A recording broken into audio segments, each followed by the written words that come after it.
What if the oldest warning about the return of the gods was not written as a prophecy at all, but as a memory of abandonment, long before parchment, before bound books, before sacred scriptures were copied by candlelight?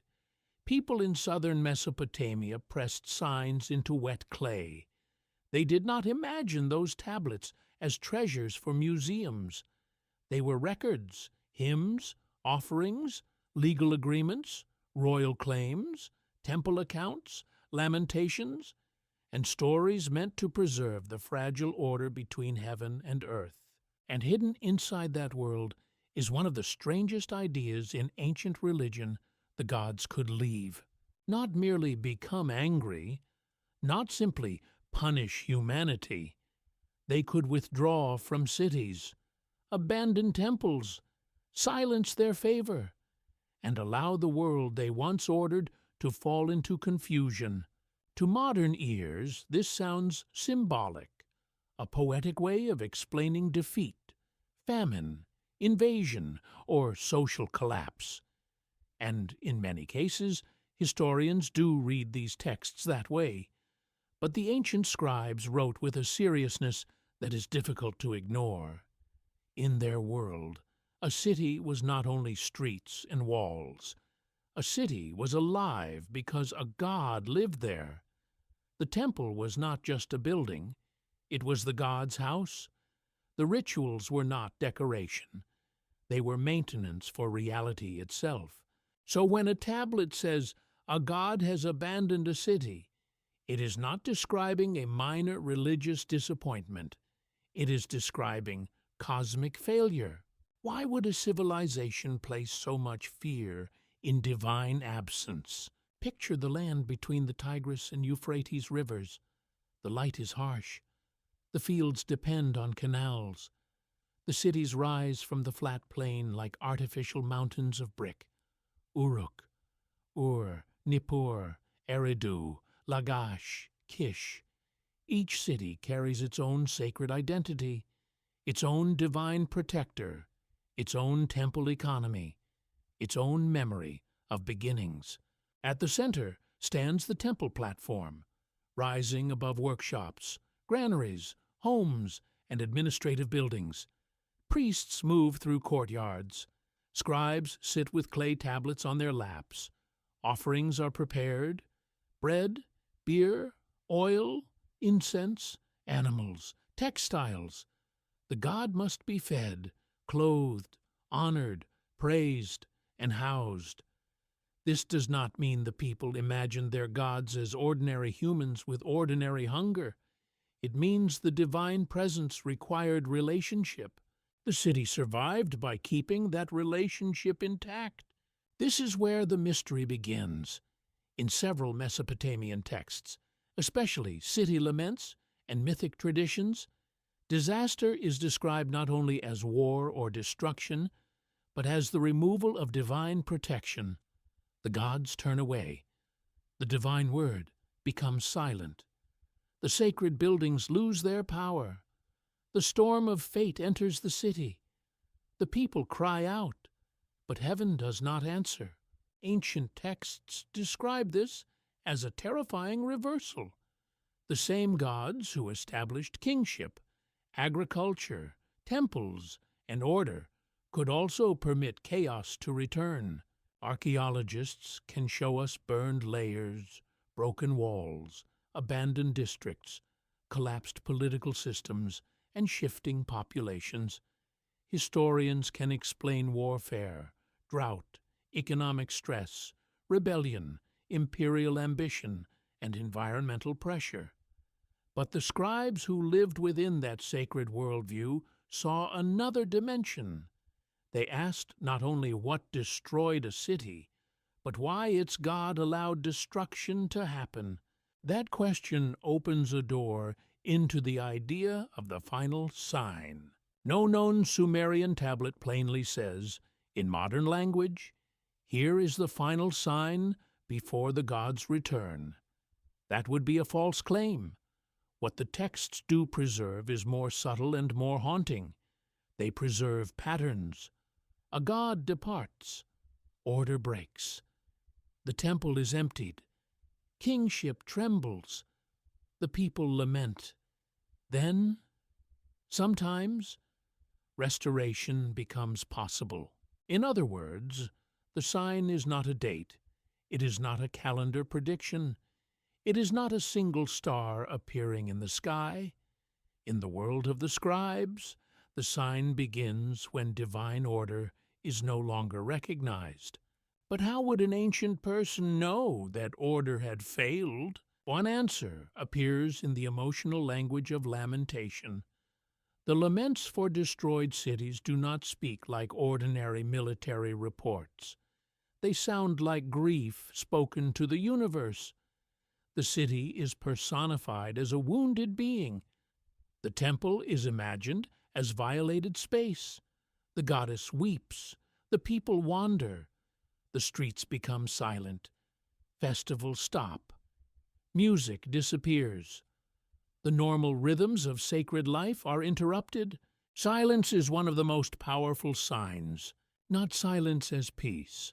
Silence as absence. A temple without song. A city without offerings. A king without legitimacy. A people without protection. In such a world, the gods have not necessarily ceased to exist. They have become unreachable. What if the final sign, in ancient imagination, was not fire from heaven, but the moment humanity could no longer hear the sacred order it once served? This idea becomes even more unsettling when we consider how writing itself functioned in Sumer. Cuneiform was not only a tool of administration, it was a technology of memory. Clay could outlive the hand that shaped it. A spoken prayer vanished into air, but a tablet could sleep beneath ruins for thousands of years. The scribes may not have written for us in the modern sense, yet their words cross time with strange power. Every tablet is a survivor. It survived floodwater, fire, conquest, neglect, burial, excavation, transport, translation, and interpretation. Many tablets are broken. Some preserve only fragments. A line begins, then disappears forever. A god is named, then the rest is lost. A warning seems to form, then the tablet breaks at the exact place where the answer might have been. This is not evidence of hidden censorship.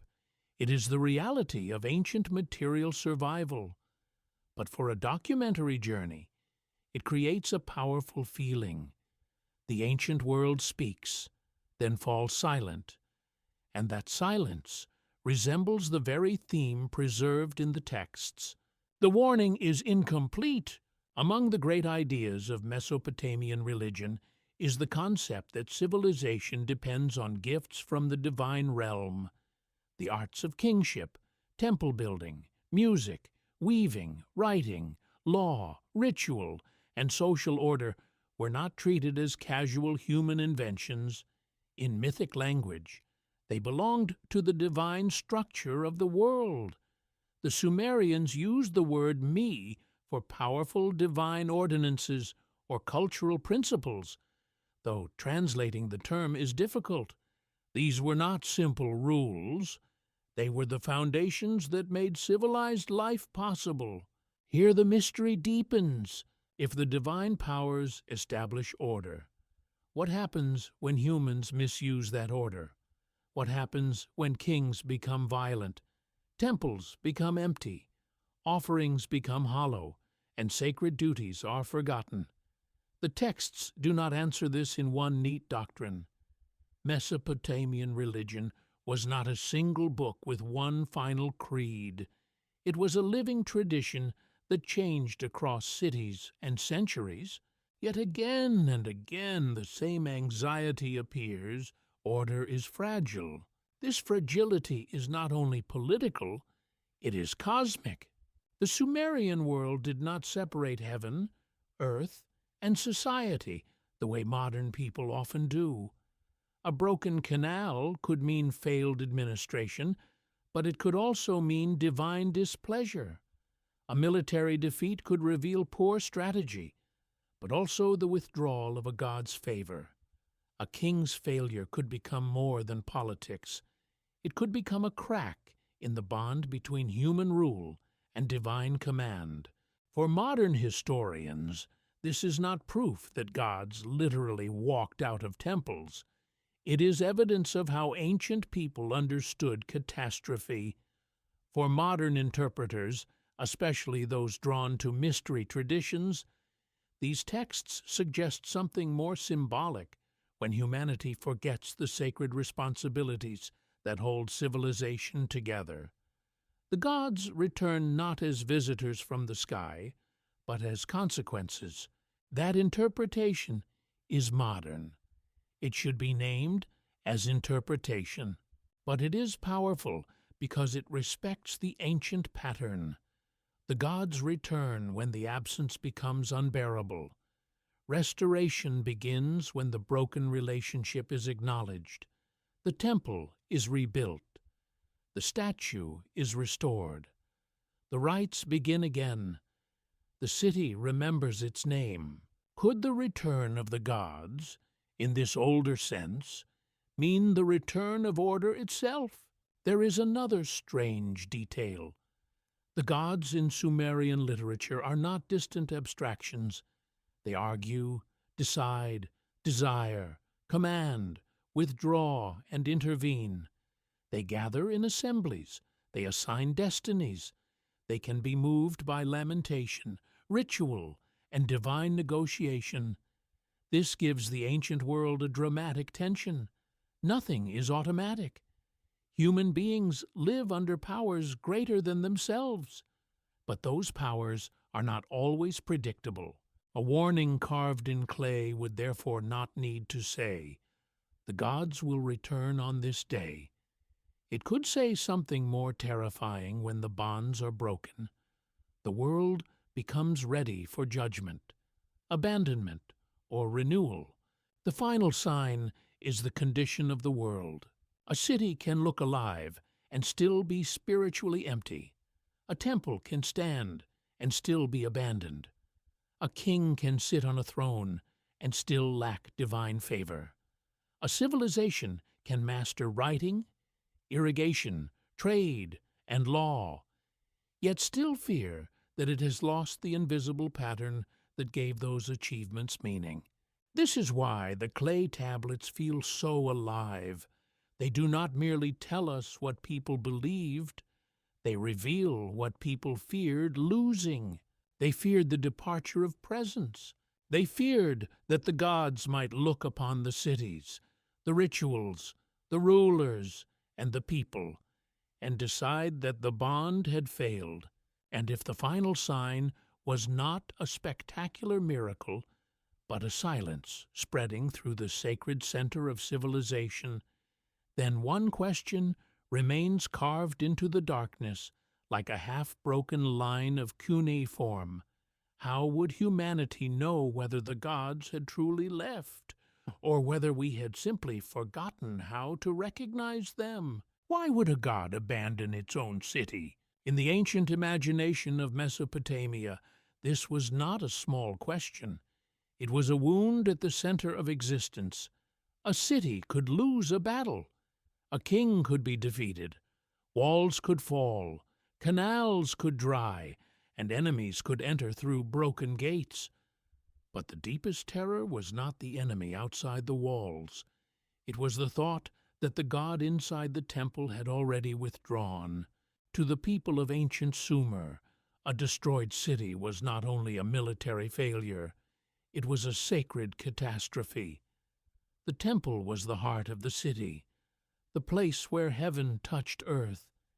If that heart stopped beating, the streets became more than empty. They became abandoned by meaning. One of the most haunting kinds of Mesopotamian literature is the city lament. These were not simple poems of sadness. They were ritual memories of disaster. They gave voice to ruined cities, grieving goddesses, shattered sanctuaries, and people who could not understand why the divine world had allowed destruction to enter. A city lament does something unusual. It does not only describe what was lost, it asks why the loss was permitted. Imagine the scene. The sky is brown with dust. Smoke rises from collapsed roofs. The great doors of a temple hang broken. Statues are missing or carried away. Sacred vessels are overturned. Storehouses are emptied.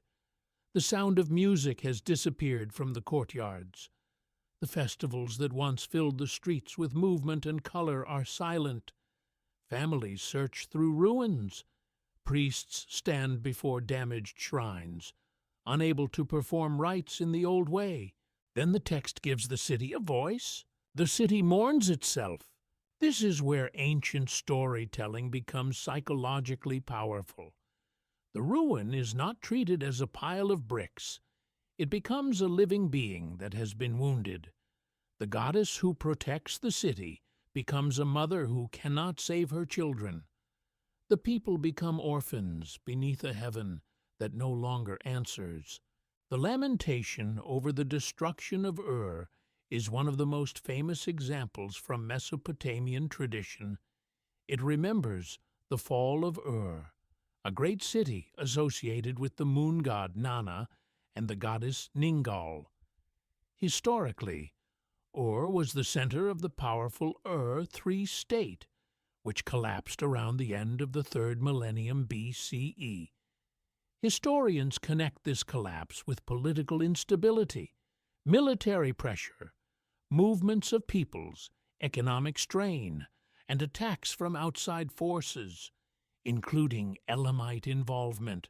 But the ancient lament does not sound like a political report. It sounds like a cosmic funeral. The goddess Ningal pleads for her city. The divine decision has already been made. The storm of destruction has been released. Ur, once splendid and full of ritual life, becomes a place of death, confusion, and unbearable grief. The text does not present the catastrophe as random. It presents it as part of a terrifying divine judgment. Why would the gods decree the destruction of a city that honored them? That is the question the lament leaves burning. Modern readers may expect ancient people to blame enemies, and they did know enemies existed. They knew soldiers, weapons, siege, hunger, and political collapse. But the deeper explanation belonged to the divine assembly. In Mesopotamian thought, the gods could determine the fate of cities. A human army might carry out destruction, but the invisible decision came from above. This does not mean every Sumerian person understood disaster in exactly the same way. Ancient religion was layered, local, and evolving.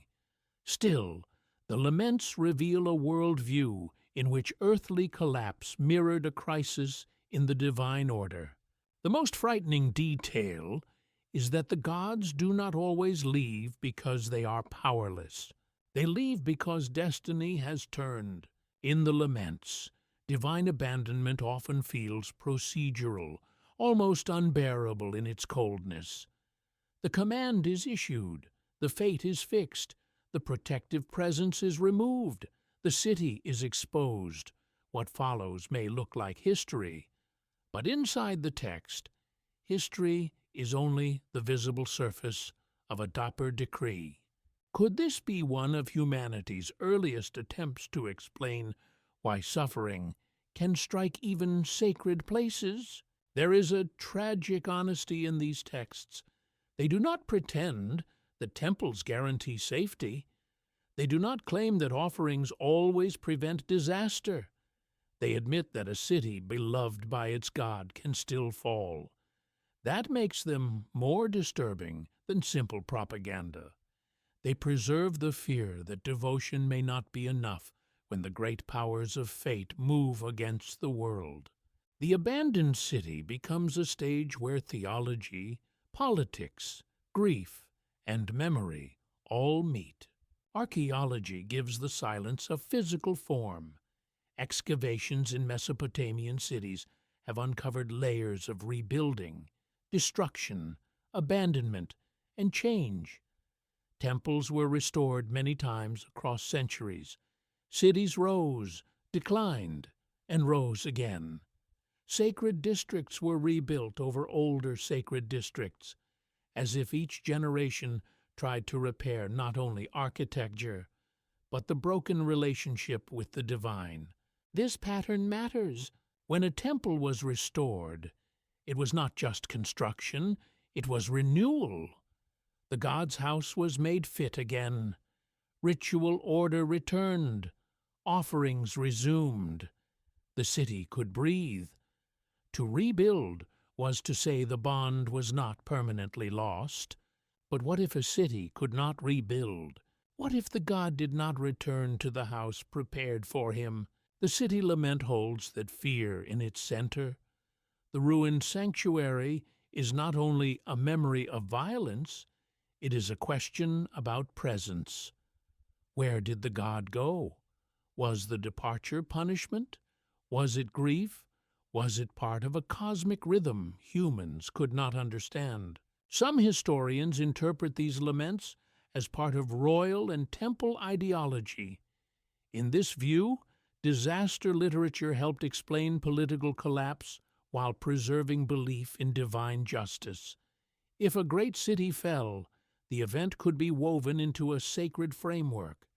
The gods had not failed. They had judged, withdrawn, and later allowed restoration. This made catastrophe meaningful instead of absurd. But meaning can be frightening, because if destruction has meaning, then every sign becomes important. A failed harvest, a broken ritual, a defeated king, a silent shrine, a dream, an eclipse, a strange birth, a river changing course. Each could be read as part of a larger pattern. Ancient Mesopotamia became a civilization of signs because the world itself was believed to speak. The city lament is not only about mourning the past, it trains the mind to ask whether visible events conceal invisible decisions.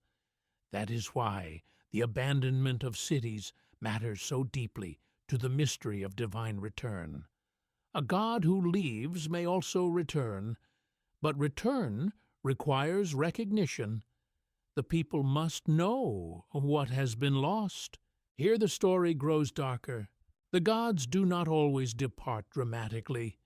There is no need for thunder, no need for a mountain splitting open. The evidence of abandonment may be gradual. The rituals lose power. The king loses wisdom. The courts lose justice. The canals fail. The poor cry out. Violence increases. Foreign armies approach. The city continues functioning. But something sacred has drained away from it. How long could people live inside a city before realizing its protector was gone? That question may be the true terror of the laments. The ancient scribes understood that collapse often begins invisibly. By the time the walls fall, the deeper loss has already happened. The lament does not begin with the enemy's sword. It begins with the divine decision. Earthly ruin is the final symptom of a hidden separation. This is not proof of prophecy. It is a religious pattern preserved in literature. Yet modern interpreters are drawn to it because the pattern feels disturbingly familiar. Civilizations rarely collapse in a single instant. They erode, trust breaks, institutions weaken, sacred stories lose authority, leaders claim legitimacy but fail to protect order. People continue their routines, unaware that the foundation beneath them is cracking. The Sumerian city lament turns that slow erosion into sacred drama. The city is not merely conquered, it is uncovered. Its hidden condition is revealed. If the god has abandoned the temple, then the ruin only shows what was already true. There is another element that makes these texts unforgettable: the grief of the divine feminine. Goddesses such as Ningal do not appear as distant symbols. They weep, plead, and mourn. Their sorrow gives the destruction emotional depth. The goddess wants to save the city, but the decree cannot be overturned. This creates a painful tension between compassion and fate. Why preserve a story where even a goddess cannot stop the destruction? Perhaps because the scribes were not only explaining history, they were preserving trauma. The fall of a city was not an abstract event. It meant bodies in streets, families displaced, rituals interrupted, ancestral places violated, and a world that once felt permanent suddenly revealed as fragile. The lament gave language to collective shock. It allowed survivors and descendants to stand inside grief without letting memory disappear. By repeating the lament, the community did not simply remember destruction. It performed remembrance. It turned loss into sacred speech. And maybe that is why divine abandonment is so central. If the gods leave, memory becomes the last temple. Clay becomes the final sanctuary. Words preserve what walls could not protect. Yet the laments do not leave the listener in pure despair. Inside the sorrow, there is always a faint possibility that the relationship can be restored. A city that has been abandoned can be purified. A ruined temple can be rebuilt. A god who has departed can be invited back. Sacred order can return, but never casually. Return demands recognition, mourning, repair, and humility. This gives the ancient warning its force. The final sign is not only destruction. Destruction is late. The earlier sign is abandonment. The deeper sign is when people no longer notice the absence. A temple may still stand. Priests may still speak. Kings may still rule. Festivals may still be performed. But the question beneath the ritual is sharper than stone. Is the god present? Or is the city only repeating gestures after the presence has gone? The laments force the listener to confront a terrifying possibility. Civilizations may not die first in their walls, armies, or markets.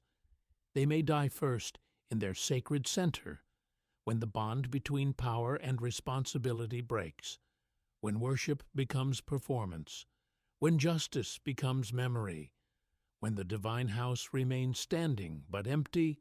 And if ancient scribes believed a god could abandon a city long before its people understood what had happened, then what was the first sign they were trained to watch for?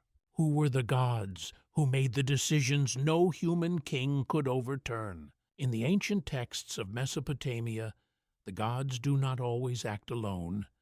They gather, they debate, they issue decrees, they assign destinies. They determine whether a city rises, whether a king rules, whether a flood comes, whether a temple receives favor, and whether human beings are allowed to continue beneath the sky. This is one of the most powerful ideas. In Sumerian religion, the universe had a council, not a single throne floating in emptiness, not one distant voice speaking from nowhere. The divine world was imagined as structured, ranked, and political in ways that mirrored ancient society, yet extended far beyond it. Just as human cities had kings, elders, assemblies, messengers, servants, scribes, and officials, the gods had their own order.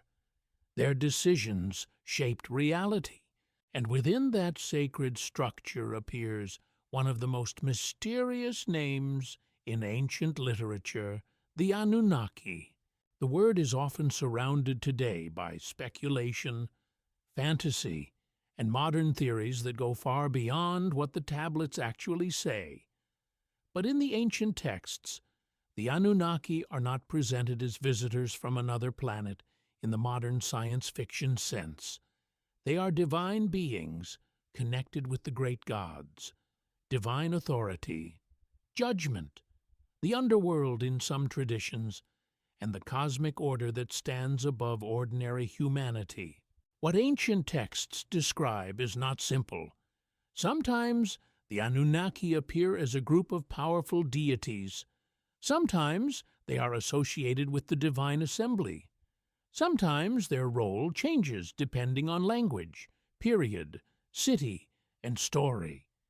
In later Akkadian traditions, related groups of gods are described in ways that differ from earlier Sumerian material. This makes the Anunnaki difficult to define with one sentence, and that difficulty is exactly where the mystery begins. Why would the oldest civilizations imagine divine power not as chaos, but as administration?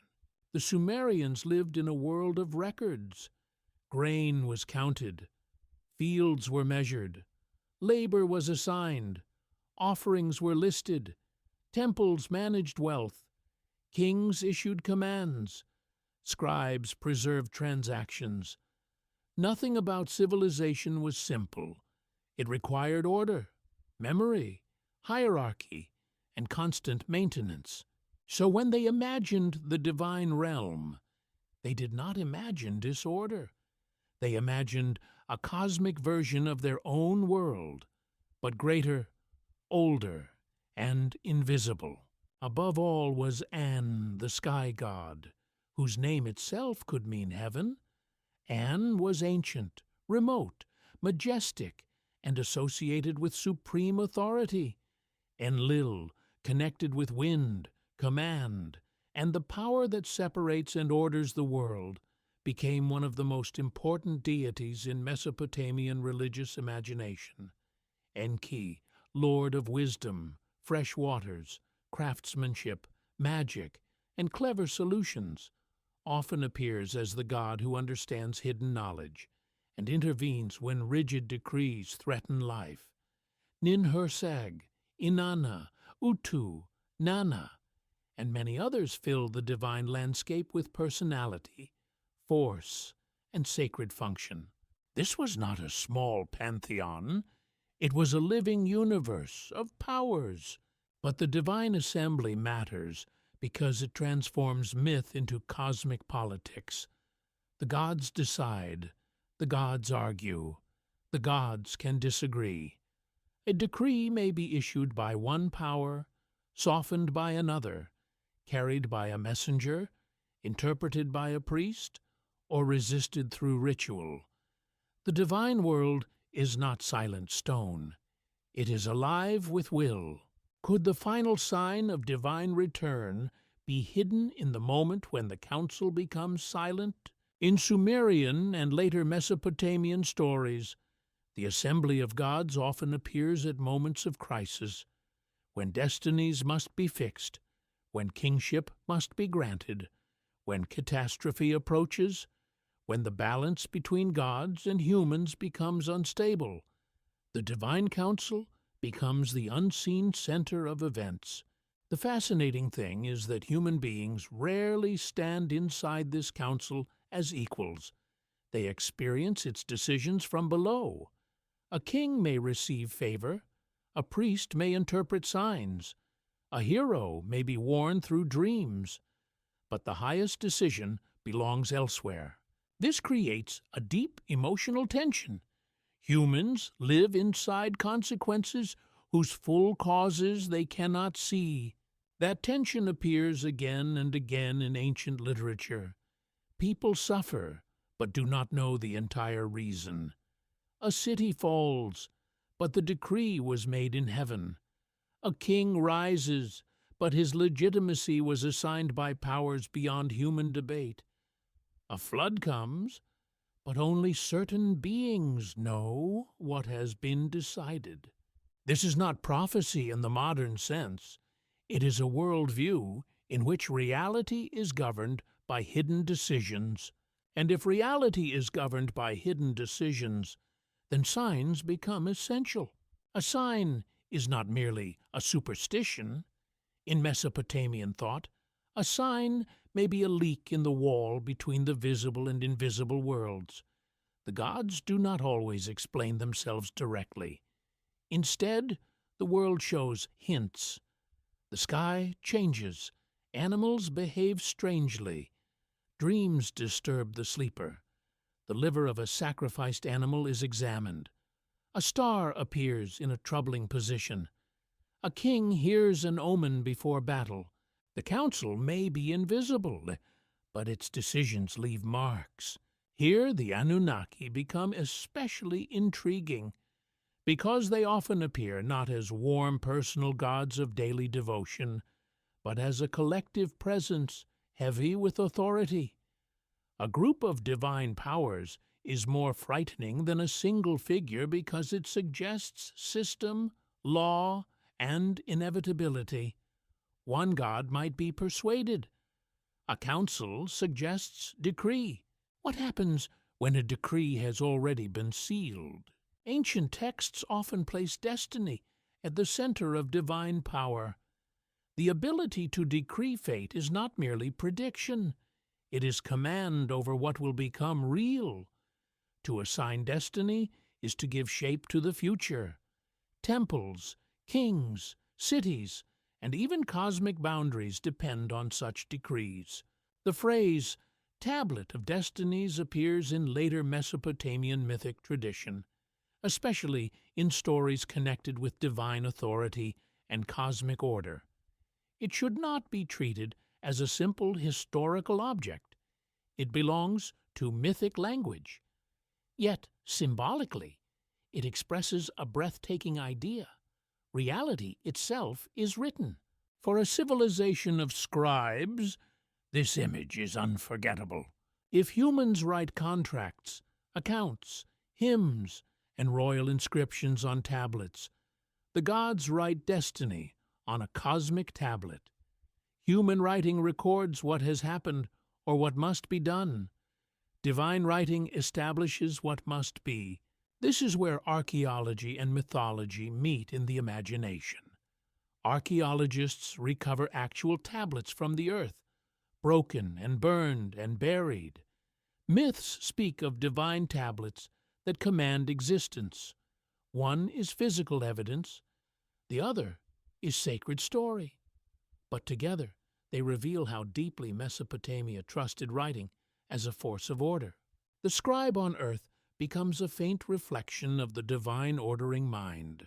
Modern scholars often interpret the divine assembly as a projection of Mesopotamian social and political life into the heavens. City-states had councils. Kings needed legitimacy. Decisions were made through hierarchy and tradition.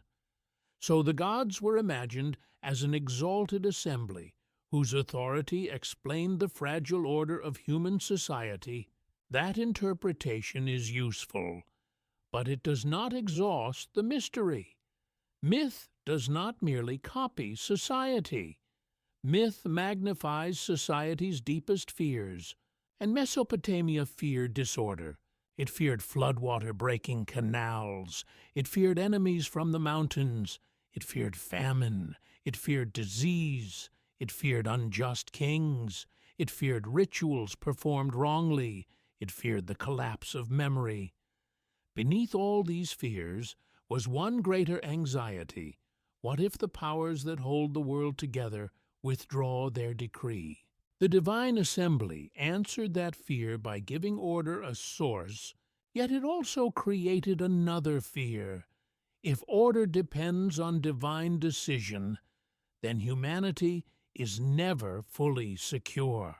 The gods who grant civilization can also judge it.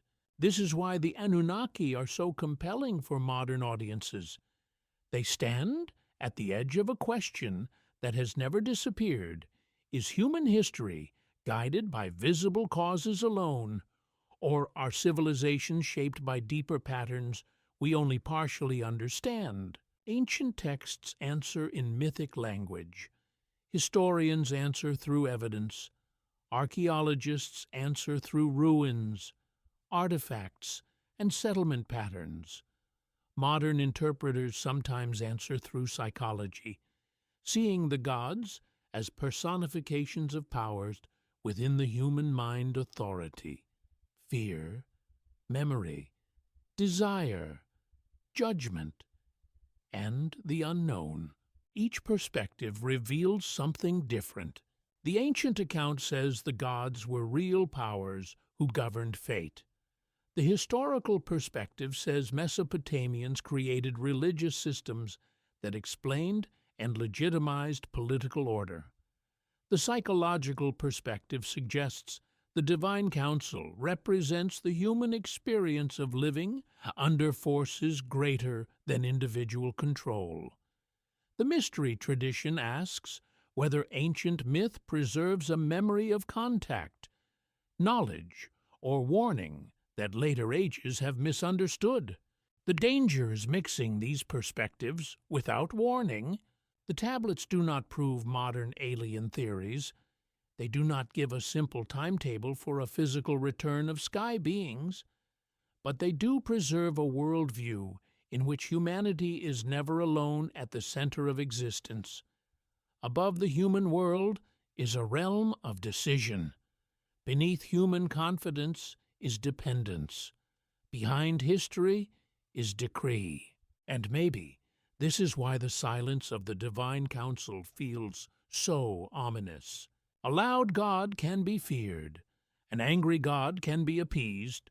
A debating council still implies relationship, but a silent council means no answer comes.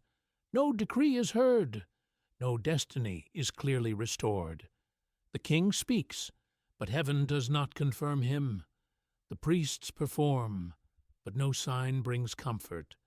The people search for meaning, but the pattern remains hidden. Could that silence itself be a sign? Not the return of the gods, but the condition that makes their return necessary. In ancient Mesopotamian thought, humans were not expected to rule reality by themselves. They were part of an ordered system. They served, built, remembered, offered, and obeyed. The gods assigned the frame within which human life could continue. Remove that frame, and humanity becomes clever but directionless, productive but unanchored, powerful but blind. That is a strangely modern fear. A civilization can become more advanced while becoming less certain of what its advancement is for. It can count everything and understand less. It can build towers and lose the language of heaven. It can inherit symbols whose meanings have faded.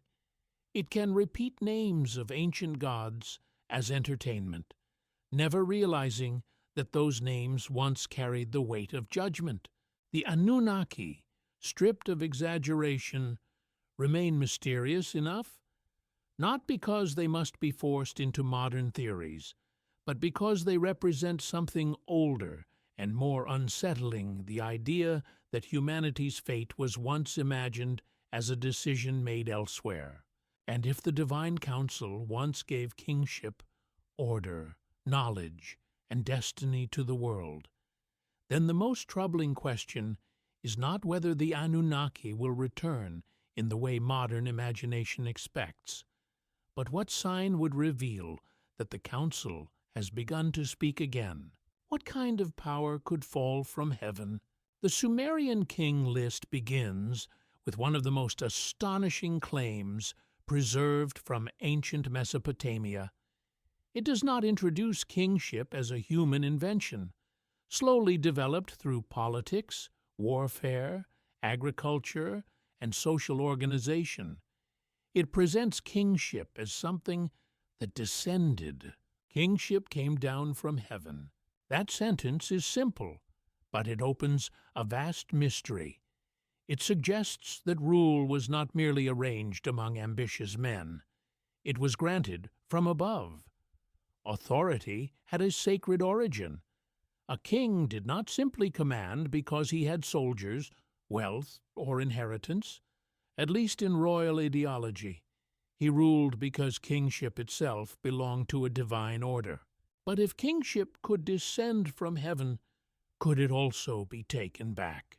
The Sumerian king list is one of the strangest historical documents from the ancient world because it mixes memory, myth, politics, theology, and impossible time.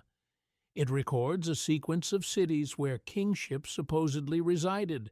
It names rulers, dynasties, and places. Some rulers are known from other evidence. Others belong to a legendary horizon where reigns last tens of thousands of years. To a modern historian, this is not a simple factual timeline. It is not history in the modern academic sense. It is a royal tradition that organizes the past into a sacred pattern. It gives political authority a cosmic structure. It tells the listener that kingship moves by destiny from city to city. First one city holds it, then another, then another. This movement matters. The list does not present kingship as belonging permanently to one bloodline, one palace, or one city.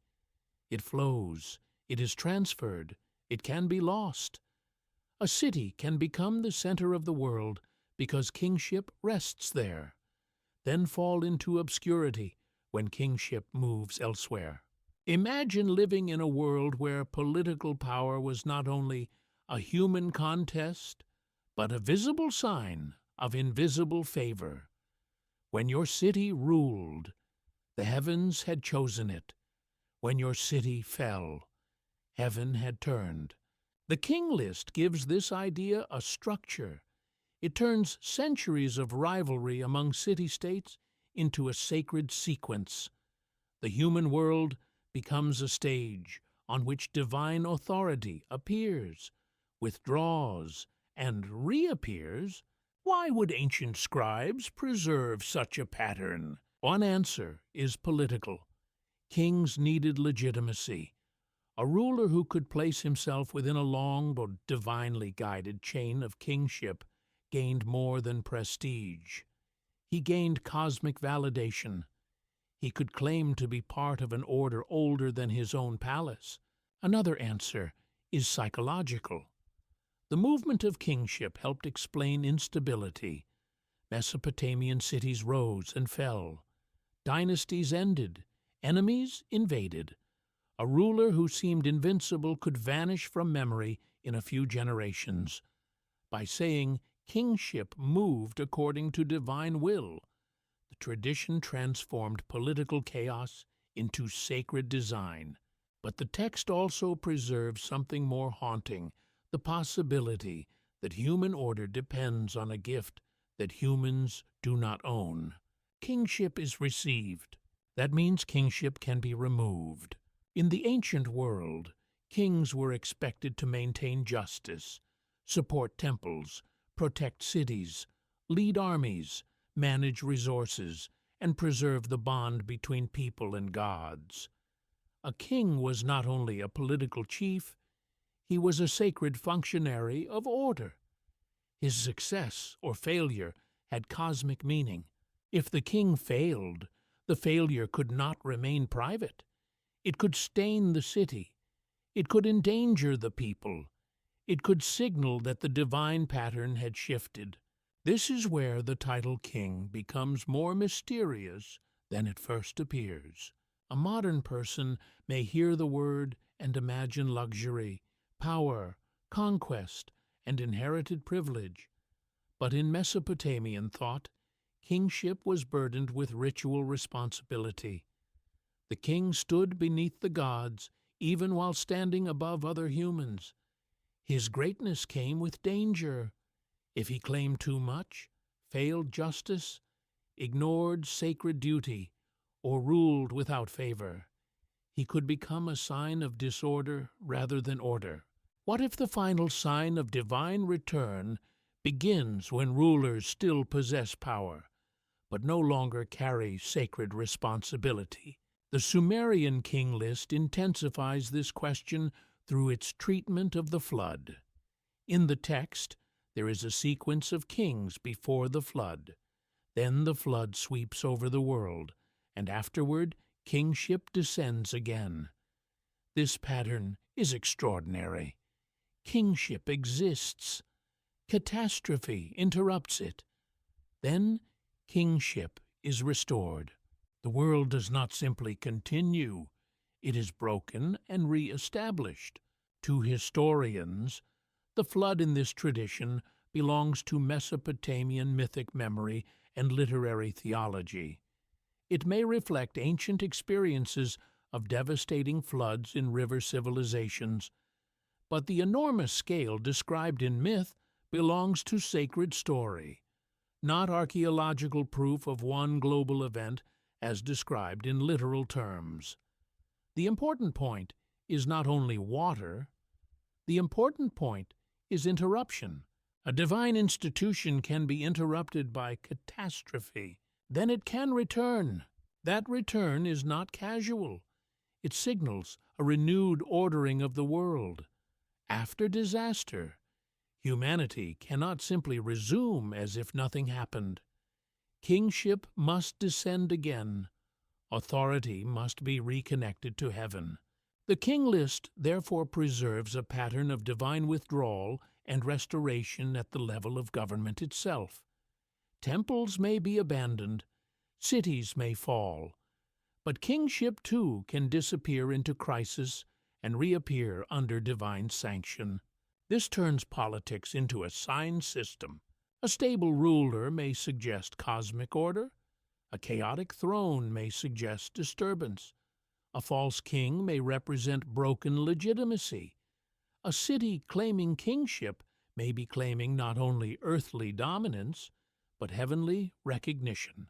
Could ancient people have seen political collapse as one of the last warnings before divine intervention? The answer is yes, within their worldview. But that does not mean they predicted modern events in a direct or coded way.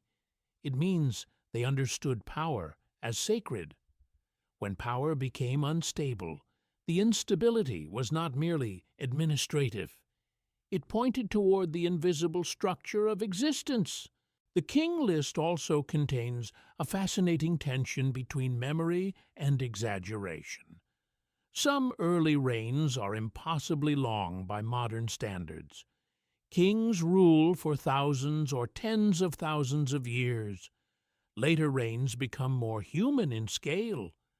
This has led scholars to treat the earliest part of the list as legendary, while portions closer to historical periods can be compared with other evidence. But why give ancient kings such enormous lifespans? Perhaps the numbers create distance. They signal that the earliest world was not like the present world. It belonged to a mythic age when time itself felt larger. The ancient kings stand near the boundary between gods and humans, between creation and history, between cosmic beginnings and ordinary rule. In that sense, the great lengths of reign are not errors to be mocked. They are signals. They tell the listener that the earliest kingship belonged to another kind of time, a sacred past, a world closer to heaven. This pattern appears in many cultures. Ancient traditions often imagine earlier ages as larger, longer-lived, more powerful, or closer to divine presence. Greek myth remembered ages of gold and heroes. Biblical genealogies describe extraordinarily long lives in primeval time. Iranian traditions preserved vast royal and cosmic cycles. These are not identical traditions, and they should not be forced into one simple explanation, but they show that ancient peoples often placed human history inside a deeper symbolic timeline. The Sumerian king list does this with kingship. It says the institution ruling human society has heavenly origin, primeval depth, catastrophic interruption, and sacred return. That is not ordinary politics. That is cosmic memory. There is also a subtle warning inside the movement from city to city. No earthly center holds power forever. Eridu, Bad Tibira, Larak, Sippar, Shurupak, Kish, Uruk, and others appear in the tradition in different sequences and versions. Each city becomes important for a time. Each gives way. The message is clear: no city owns destiny. Power rests where heaven allows it to rest. This would have been useful for kings who wanted legitimacy, but it also humbled every dynasty. The same sacred pattern that raises a ruler can erase him. The same heavenly kingship that crowns a city can leave it. What sign would show that kingship had become empty? Perhaps not the absence of rulers.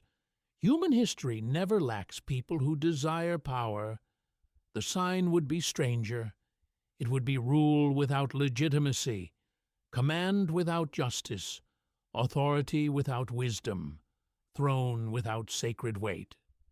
The palace would remain, but kingship would no longer feel descended from heaven. It would feel manufactured, performed, grasped. Ancient texts do not state this in modern political language. They speak through myth, lists, hymns, royal inscriptions, and laments. Yet the anxiety is there. Civilization requires more than domination. It requires an order that people recognize as meaningful. When that recognition fails, rule becomes hollow. And hollow rule is dangerous because it can continue for a long time. The army still marches. Taxes are still collected. Officials still record grain and labor. Monuments still praise the king. But beneath the surface, the sacred bond may already be broken. The Sumerian king list forces the listener to think about authority as something borrowed from the invisible. It is not merely owned, it is entrusted. And every entrusted thing carries the threat of return to its giver. This is why the phrase kingship came down from heaven still feels powerful thousands of years later. It does not only describe an ancient belief, it asks a question modern people still struggle with. What makes power legitimate? Strength alone cannot answer. Wealth cannot answer. Inheritance cannot answer. Popularity cannot fully answer. Ancient Mesopotamia answered through divine descent. Modern societies answer through law, consent, justice, institutions, and ideals. But the underlying fear remains the same. What happens when authority loses the source that made people believe in it? The final sign may not be a comet or a secret date. In the logic of the king list, the sign could be the trembling of kingship itself. A world filled with rulers, but starved of true order. A world where power multiplies while legitimacy disappears. A world where the throne remains visible, yet heaven no longer seems to stand behind it. And if kingship once descended from heaven, then the unanswered question becomes unavoidable when authority on earth becomes hollow. Does heaven reclaim what it once gave? What kind of flood could erase a world so completely that the survivors remembered it as a decision made by the gods? In Mesopotamian tradition, the flood is never just water. It is not only a storm, not only a river rising beyond its banks, not only a natural disaster remembered through frightened generations. It is a boundary between ages, a line drawn across human memory. On one side, the world is older, stranger, closer to the gods. On the other side, humanity begins again under a shadow it can never fully escape. The flood story appears in different forms across Mesopotamian literature. The Sumerian tradition remembers a figure named Ziusudra. Later, Akkadian traditions tell of Atrahasis, and the Epic of Gilgamesh preserves the story of Utnapishtim, the deathless survivor who tells Gilgamesh how he escaped the great deluge. These figures are not identical in every detail, but they belong to the same deep current of memory. A chosen human hears a warning, builds a vessel, survives a catastrophic flood, and becomes the bearer of a world that almost ended. The question is why? Why would the gods send a flood against the very humanity that served them? In the Atrahasis tradition, the reason is disturbing. Humans have multiplied. Their noise troubles the divine realm. The gods, burdened by the disturbance, decide that humanity must be reduced or destroyed. This is not the kind of explanation modern readers expect. It feels morally unsettling. The disaster does not begin with human evil in the simple sense. It begins with imbalance. Humanity has become too numerous, too loud, too disruptive. Ancient texts describe a universe in which humans were created to serve divine needs, maintain the world's order, and relieve the gods of labor. But once humanity expands beyond control, the relationship becomes strained. The creation becomes a problem. Could the final sign be the moment humanity's presence becomes unbearable to the order that made it possible? This idea is chilling because it does not describe one crime. It describes accumulation, too much noise, too much growth, too much strain, too much life pressing against the boundaries of a divinely ordered world. The flood becomes the violent correction of excess. Historians approach these stories differently. They do not treat them as straightforward reports of one universal flood covering the entire planet. Mesopotamia was a river civilization, and floods were part of its lived reality.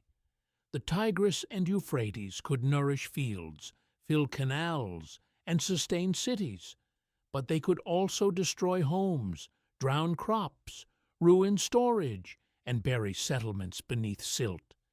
In a flat alluvial landscape, a major flood could feel like the whole world had vanished beneath water. Archaeology has found flood layers at some Mesopotamian sites, but these layers do not all belong to one single event across every city. They point instead to local or regional flooding at different times. That matters. Evidence does not support turning myth into a simple geological headline.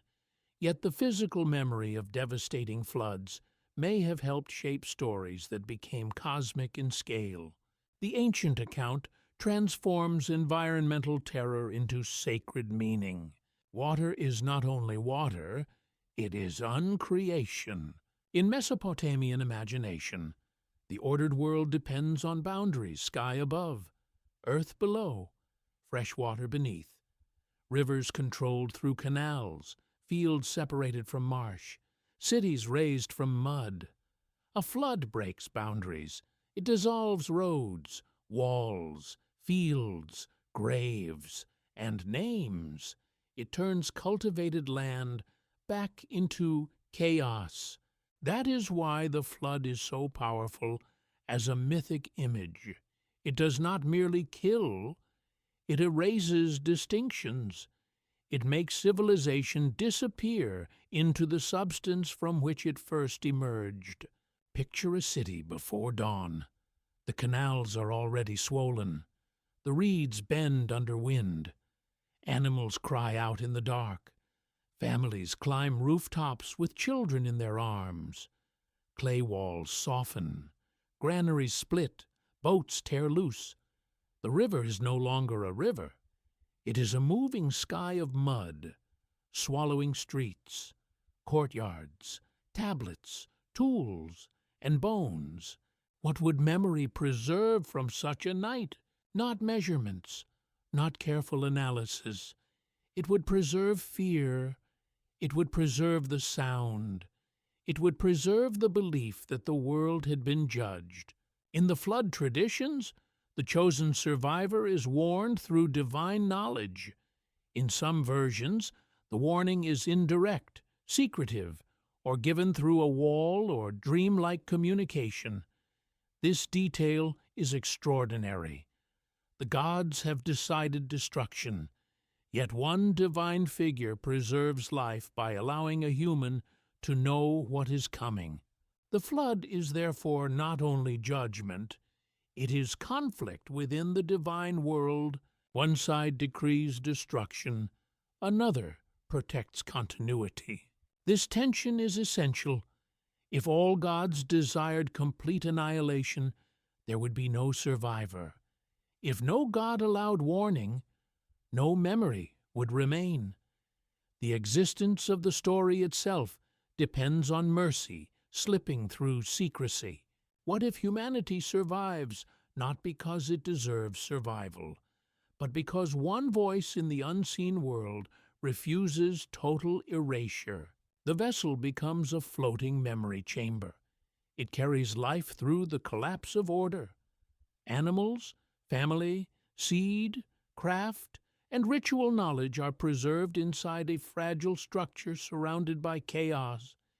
In documentary visuals, this is one of the most haunting images in all ancient literature: a sealed boat moving across a drowned world while the old age disappears beneath it. The survivor does not conquer the flood, he endures it. That difference matters. Ancient flood heroes are not warriors defeating monsters with weapons. They are listeners. They survive because they receive a warning, obey instructions, and preserve what can be preserved. Their strength is not domination. Their strength is attention. Could ancient people have believed that the last hope before catastrophe was the ability to hear a warning others ignored? The flood story also introduces the theme of divine regret or reconsideration. In later Mesopotamian versions, the gods respond strongly to the consequences of the flood. The destruction is not treated lightly. The world after the waters recede is not simply a cleaner world, it is a traumatized world. The gods gather around the offering of the survivor, drawn by the smell of sacrifice, and a new arrangement must be made. This moment is deeply human. After catastrophe, order must be renegotiated. Ritual resume, communication resume, food, smoke, offering, and divine presence return to the scene. The survivor steps onto land, not as a victorious king, but as the last witness of a broken age. Modern interpretations often see the flood as a myth about limits. Human expansion has limits. Divine patience has limits. Civilization has environmental limits. Noise, population, labor, and resource strain become mythic language for pressure inside the system. The gods send destruction because balance has failed. But the flood also carries another message. Total destruction is not the final word. Something survives. This is where the mystery becomes sharper. The final sign before a divine return may not be catastrophe itself. Catastrophe is obvious once it arrives. The more important sign is the warning that appears while ordinary life continues. The boat must be built before the waters rise. The message must be heard while others still think the world is stable. The survivor must act while the sky remains open. A warning that arrives too late is only grief. In the Sumerian and Akkadian flood traditions, the chosen human stands between knowledge and disbelief. He has heard what others have not. He prepares for a future no one else can see. That makes him a strange figure, not merely saved, but burdened.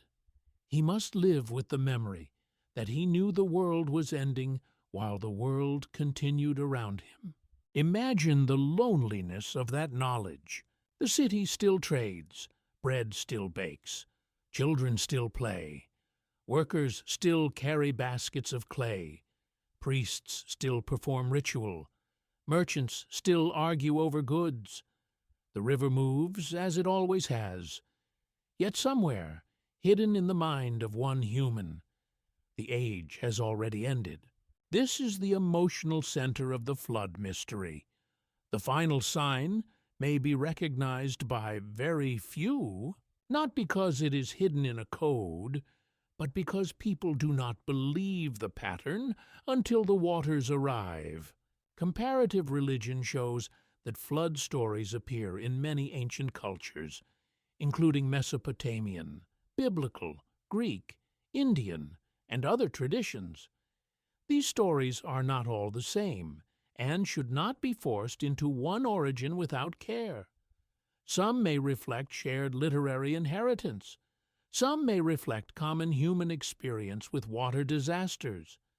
Some may use flood imagery, because water is the perfect symbol of both life and destruction. Yet the Mesopotamian version has its own character. It is deeply tied to divine labor, human noise, cosmic administration, and the fragile agreement between gods and people. The flood does not merely punish, it resets the terms of existence. A world that survives the flood is not innocent. It is warned, and that warning does not disappear when the water dries. It remains in stories, rituals, names, and tablets. It remains in the fear that civilization can become too loud to hear the powers above it. It remains in the image of a boat carrying memory across oblivion. It remains in the possibility that divine judgment may arrive not because humanity is weak, but because humanity has become powerful without balance. The flood is terrifying because it suggests that the gods do not need to return to begin acting. They can act through the breakdown of the very boundaries humans depend on: river and bank, sky and storm, city and wilderness, order and chaos. The last sign may therefore look natural at first: a river rising, a season failing, a pattern breaking, a warning ignored, a wise voice dismissed as madness, a world continuing its routines while the invisible decree has already entered the waters. And if the oldest flood traditions remembered survival as the gift of a warning heard in time, then the question that remains is painfully simple when the final sign appears. Will humanity recognize it as a warning, or explain it away until the waters are already at the door? What happens when the house of a god is broken, but the god is believed to remain greater than every king who tries to rebuild it? In ancient Mesopotamia, few sacred places carried more weight than Nippur. It was not always the strongest political capital. It was not always the richest imperial center. Yet for centuries, rulers who wanted to be recognized as legitimate looked toward Nippur, because Nippur was the city of Enlil. And Enlil was no ordinary god. He was the power of command, storm, wind, authority, and cosmic order. In many Mesopotamian traditions, Enlil's word carried the force of destiny. His temple, known as the Ikur, was imagined as a sacred mountain rising from the plain. The name itself has often been understood as mountain house. That image is striking because southern Mesopotamia was a flat world of riverland, marsh, canals, and fields. To build a mountain, there was to create a symbol of connection between earth and heaven. The temple was architecture, but it was also a statement. It said the center is here. Picture Nippur under the desert sun. Mud brick walls glow pale gold. Priests move through enclosed courtyards. Scribes carry tablets into storerooms, Workers bring offerings, animals, grain, oil, and woven goods. The temple rises not as decoration, but as the axis of a sacred economy. People do not approach it as tourists approach a ruin. They approach it as the living residence of a divine power whose authority reaches beyond the city itself. What if the most important throne in Mesopotamia was not in a palace, but inside a temple? This is what makes Nippur so fascinating. Kings could rule from other cities. Dynasties could rise in Ur, Izin, Larsa, Babylon, or elsewhere. But Nippur retained a special religious prestige. To honor Enlil was to acknowledge a power above the king. Royal inscriptions often speak of temple building and restoration because kings needed more than military victory. They needed sacred recognition. A ruler might conquer land with armies, but he proved cosmic responsibility by restoring the houses of the gods. This is where archaeology gives the mystery weight. Excavations at Nippur revealed long sequences of occupation, rebuilding, religious architecture, administrative records, and layers of human effort. The site was not frozen in one perfect age. It changed. It was repaired, expanded, damaged, rebuilt, and reinterpreted. Sacred places survived through maintenance, not untouched permanence. The broken temple is therefore not only a symbol of disaster, it is evidence of time. Mud brick does not last forever without care. Rain erodes it, wind cuts it, salt rises through it. New rulers build over older floors. Invaders damage walls. Worshippers return. Priests adapt rituals. Scribes copy older hymns. Generations stand on the remains of generations, each believing they are preserving something ancient even as they reshape it. Could a sacred place remain the same if every age had to rebuild it? The Ekur raises that question in a powerful way. If the god's house is rebuilt again and again, where does its holiness truly reside? In the bricks, in the foundation, in the ritual, in the name, in the memory of the people, or in the belief that the divine presence accepts the restored house as continuous with the old one? Ancient temple restoration was never just repair. It was recovery of order. A king who rebuilt a temple presented himself as a servant of the divine plan. He cleared debris, made bricks, established foundations, restored offerings, renewed festivals, and sometimes claimed that a god had commanded him in a dream or omen. The temple became a visible proof that heaven and earth were being reconnected. But this creates a haunting possibility. If rebuilding a temple can signal restored order, then a neglected temple can signal a world slipping away. In the ancient mind, ruin was not neutral. A damaged sanctuary might suggest divine anger, human failure, enemy violence, or the turning of fate. The broken bricks were not mute. They spoke. They asked what kind of people allow the house of a god to fall. Enlil's temple would have made that question especially sharp, because Enlil was tied to authority itself. Damage to his sacred center could feel like damage to the principle of order.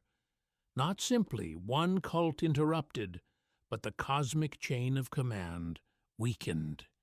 If the mountain house of Enlil stood broken, what did that mean for kings who claim to rule by divine favor? The archaeology of temples teaches a lesson that myth alone cannot.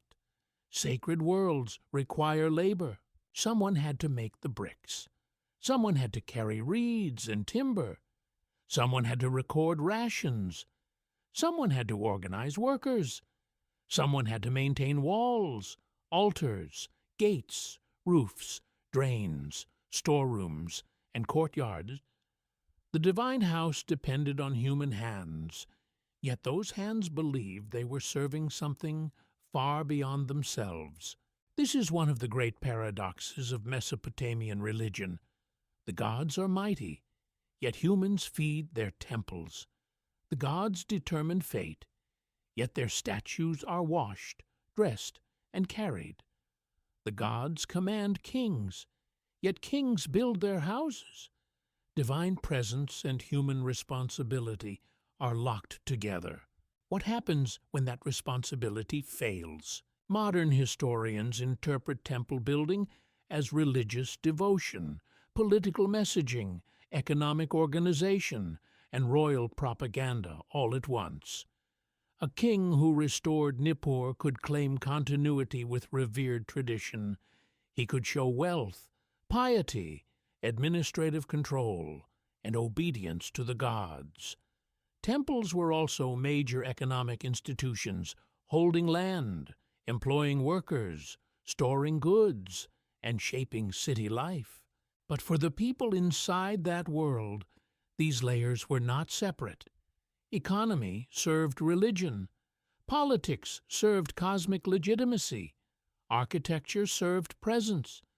A temple was the place where every part of civilization met.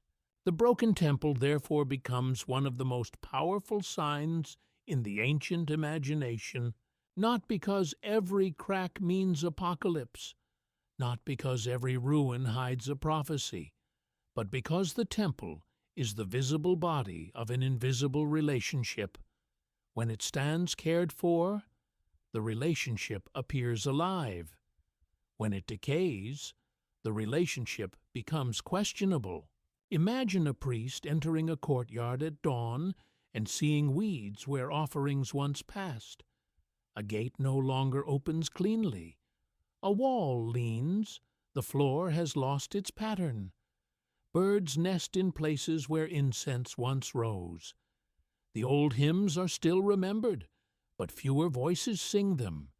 The god's name remains famous, but the house feels cold. Would the first sign be destruction or neglect? Neglect is frightening because it does not announce itself with thunder. It grows quietly. One ritual shortened, one repair delayed, one offering reduced, one generation less certain than the last. The temple still stands, but its meaning thins. The sacred mountain becomes a background shape in the city rather than the center of life. This is a different kind of collapse. It is not the crash of walls, it is the fading of attention. The Sumerians and later Mesopotamians understood attention as sacred. Ritual required precision. Words mattered, gestures mattered, timing mattered, purity mattered. The gods were not approached casually. A temple was a disciplined space, protected from disorder through repeated acts. Without repetition, sacred order weakened. That may be one reason ancient temple inscriptions are so concerned with restoration. They are not merely boasting. They are declaring that the king has noticed what was broken and acted. He has returned attention to the sacred center. He has not allowed the divine house to become forgotten debris. Yet every restoration inscription carries a hidden confession. Something needed restoring. The perfect temple exists mostly as an ideal. The real temple is always threatened by time, conflict, neglect, and decay. Its holiness must be renewed again and again. This gives ancient religion a rhythm of loss and recovery, damage and repair, absence and invitation. Could the gods return first through restoration rather than spectacle? In Enlil's case, the question becomes even more charged because his authority was not limited to one local household deity. He represented a higher level of cosmic command in many traditions. When rulers honored Enlil, they were aligning themselves with the power that grants order. To restore his temple was to say that earthly rule still answered to something above itself. A world that stops restoring the sacred center becomes a world where power answers only to itself. That is the danger, when the palace no longer bows toward the temple, when rulers use divine names without divine responsibility, when sacred spaces become monuments rather than meeting points. The old Mesopotamian pattern begins to darken. The god's house may still exist, but as a shell. The name survives, but the presence becomes uncertain. Archaeology cannot prove presence. It can show foundations, bricks, inscriptions, offering tables, artifacts, and layers of rebuilding. It can reveal how seriously ancient communities invested in sacred architecture. It can show that temples were central to urban life across centuries. But it cannot tell us whether Enlil was there. That silence belongs to the mystery. The broken temples of Mesopotamia stand today under open skies, no longer filled with the rituals that gave them life. Tourists, scholars, guards, and local communities encounter them as ruins. Wind moves through spaces once controlled by priests. The sun falls on foundations once hidden under sacred buildings. The god's house has become an archaeological site, yet the ruins still speak because they preserve the shape of longing. Human beings built mountains on flat land because they wanted contact with the divine. They carried brick after brick because they believed order had to be housed. They restored temples because they feared what would happen if the sacred center disappeared. The final sign, in this vision, may not be the appearance of gods in the sky.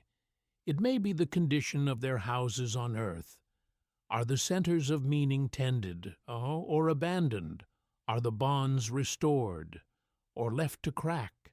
Are the names of the divine carried with reverence, or used as decoration over emptiness? And if the house of Enlil could be broken, restored, broken again, and still remain a symbol of cosmic authority, then the question becomes unavoidable when the sacred center falls into ruin. Is the god waiting to return, or waiting to see who still remembers how to rebuild? What if the sky was not silent, but written in a language only the trained could read? To the ancient people of Mesopotamia, the heavens were not empty space. They were a vast field of signs. The moon did not merely shine. The planets did not merely wander. Eclipses, halos, storms, unusual colors, strange clouds, and the timing of celestial events could all become messages. The sky was watched because it was believed to reveal the movements of powers beyond human sight. This does not mean every farmer looked upward and imagined a prophecy in every star. Daily life required work, irrigation, trade, cooking, building, and survival. But in temples and royal courts, specialists studied patterns carefully. They observed the moon. They recorded omens. They connected celestial events with earthly outcomes. The heavens became a sacred archive. And unlike clay tablets buried beneath cities, the sky renewed itself every night. Imagine standing on a flat Mesopotamian plain after sunset. The heat fades from the fields. The river darkens. Reeds whisper at the edges of canals. Above the temples, the stars appear with a brightness modern city dwellers almost never see. No electric lights hide them. No towers of glass reflect them. The night sky feels close, immense, and alive. In such a world, the sky could feel like a roof of divine writing. The moon was especially important. Mesopotamian months were lunar. The first visibility of the crescent mattered. Festivals, rituals, and administrative time could be connected to the moon's cycle. The moon god, known in Sumerian as Nana and in Akkadian as Sin, was associated with the regular rhythm of time. His crescent was not only a beautiful shape, it was a sign of order returning after darkness. Each month, the moon disappeared. Then the crescent came back. That cycle carried emotional force. The disappearance did not mean permanent loss. The return did not mean random light. It meant time had been renewed. Could ancient observers have seen the moon as the original teacher of disappearance and return? This matters because divine time was not modern clock time. Modern people often think of time as numbers moving forward. The Mesopotamian sacred imagination often experienced time as rhythm, planting and harvest, flood and canal, festival and offering, new moon and full moon, royal reign and royal death, destruction and rebuilding. The heavens gave rhythm to uncertainty. The planet Venus also held enormous religious significance because of its association with Inanna, later known in Akkadian as Ishtar. Venus appears as both morning star and evening star, vanishing for periods and returning in a different part of the sky. This visible pattern suited a goddess of fierce contradictions, love and war, desire and destruction, beauty and danger, descent and return. To watch Venus was to watch a celestial drama. A bright star vanishes. The sky seems to lose it. Then it appears again, changed in position, changed in timing, almost as if it has passed through an unseen realm. No wonder ancient imagination connected heavenly motion with divine story. The movements above did not feel mechanical. They felt alive with meaning. Here we must distinguish carefully.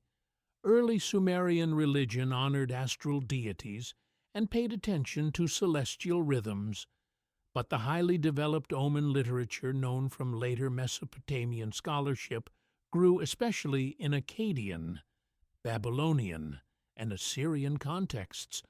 Over many centuries, scribes compiled enormous collections of celestial omens.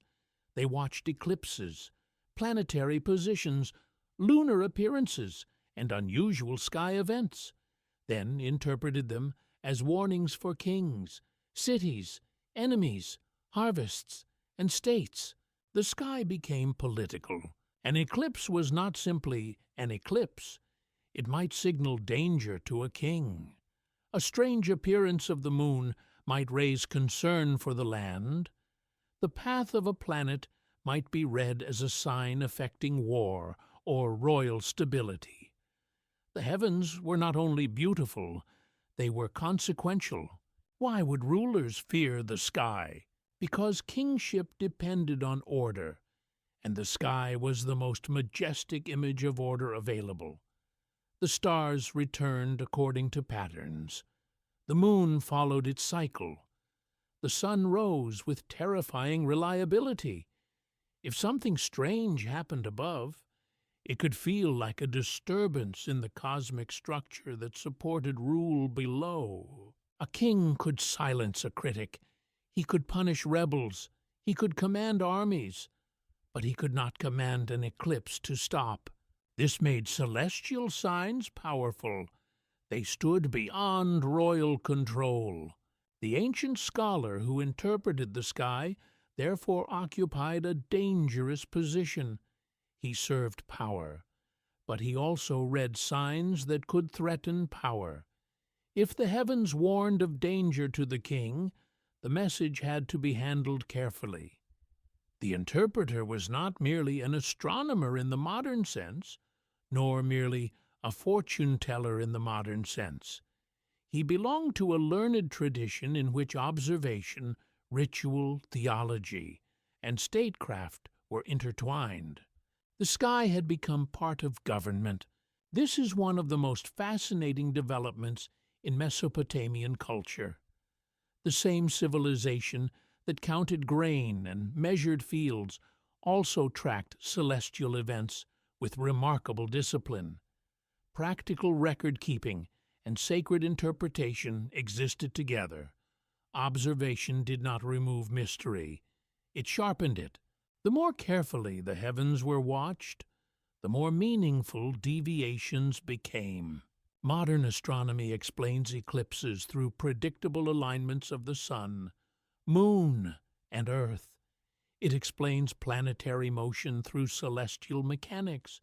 It does not require divine anger to understand why Venus disappears and returns. But ancient observers did not possess the same scientific framework. They built their own system, and within that system, regularity itself was sacred.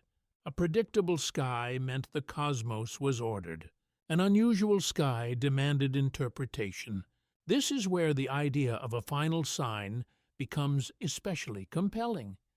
In later Mesopotamian omen traditions, signs rarely exist in isolation. They belong to patterns. A celestial event might be linked with the fate of a ruler, a city, a harvest, or a military campaign. The interpreter asks what happened. Where did it happen? When did it happen? What was its color, shape, duration, direction, and relationship to known cycles? The sign must be read in context. That is very different from modern fantasy, where one dramatic star simply announces an arrival. Mesopotamian divination was often more intricate. A sign was not merely seen, it was examined. It had grammar. The heavens were treated almost like a text, and the scholar had to know how to read. What if the last warning was never meant for the casual observer, but for those trained to notice when rhythm breaks? The visual language of Mesopotamian astronomy also appears in symbols. The crescent moon, the solar disk, the star of Inanna, and divine emblems appear on seals, monuments, boundary stones, and sacred art. These were not decorative shapes in the modern sense. They condensed divine presence into recognizable signs. A symbol could carry a world. The star was not only a star, it could identify a goddess. The crescent was not only a crescent, it could mark the moon god. The winged or radiant disk in broader Near Eastern traditions could express heavenly authority. Ancient art turned the sky into sacred shorthand. This means that the heavens entered human spaces. Celestial symbols were carved onto stone, pressed into seals, placed near royal names, and associated with divine protection. The sky was not only above the city. It was brought into the city through image, ritual, and writing. A king standing beneath astral symbols was making a claim his rule was recognized by the powers of heaven. But the claim could also be reversed. If the heavens showed disorder, the symbols became troubling. If the moon darkened, if Venus appeared strangely, if the stars seemed to speak against the land, then the heavenly signs that supported authority could become witnesses against it. Could the same sky that crowned kings also expose them? Ancient Mesopotamians did not treat celestial warnings as helpless doom. Ritual responses existed. If an omen suggested danger, experts might prescribe rituals, prayers, substitute rites, offerings, or protective actions. The goal was not passive fear. The goal was negotiation with destiny. A bad sign did not always mean the end was unavoidable. It meant danger had been revealed and needed response. This is a key difference between omen and fatalism. A sign was a warning because action still mattered. The modern mind may find this strange, but psychologically it makes sense. People facing uncertainty want patterns. They want to know whether disaster is random or meaningful. The omen system gave structure to anxiety. It said the world speaks before it strikes. It said danger may announce itself. It said trained attention can matter. And yet, there is a darker side. If every unusual event can be a warning, fear can become endless. The sky never stops changing. Clouds form. Stars shift with seasons. Planets wander. Eclipses come. Storms gather. A civilization of signs must also become a civilization of interpretation. Someone must decide which signs matter, which are ordinary, and which demand response. Who decides when heaven has truly spoken? That question gives celestial omens their power. The sign itself is only part of the event. The interpreter completes it. Without interpretation, the eclipse is darkness. With interpretation, it becomes a royal warning, a national danger, or a message from the gods. The final sign before divine return in this world would not necessarily be the brightest sign. It might be the most misread. A sky event could occur, and people might call it beautiful. Scholars might call it dangerous. Kings might hide it.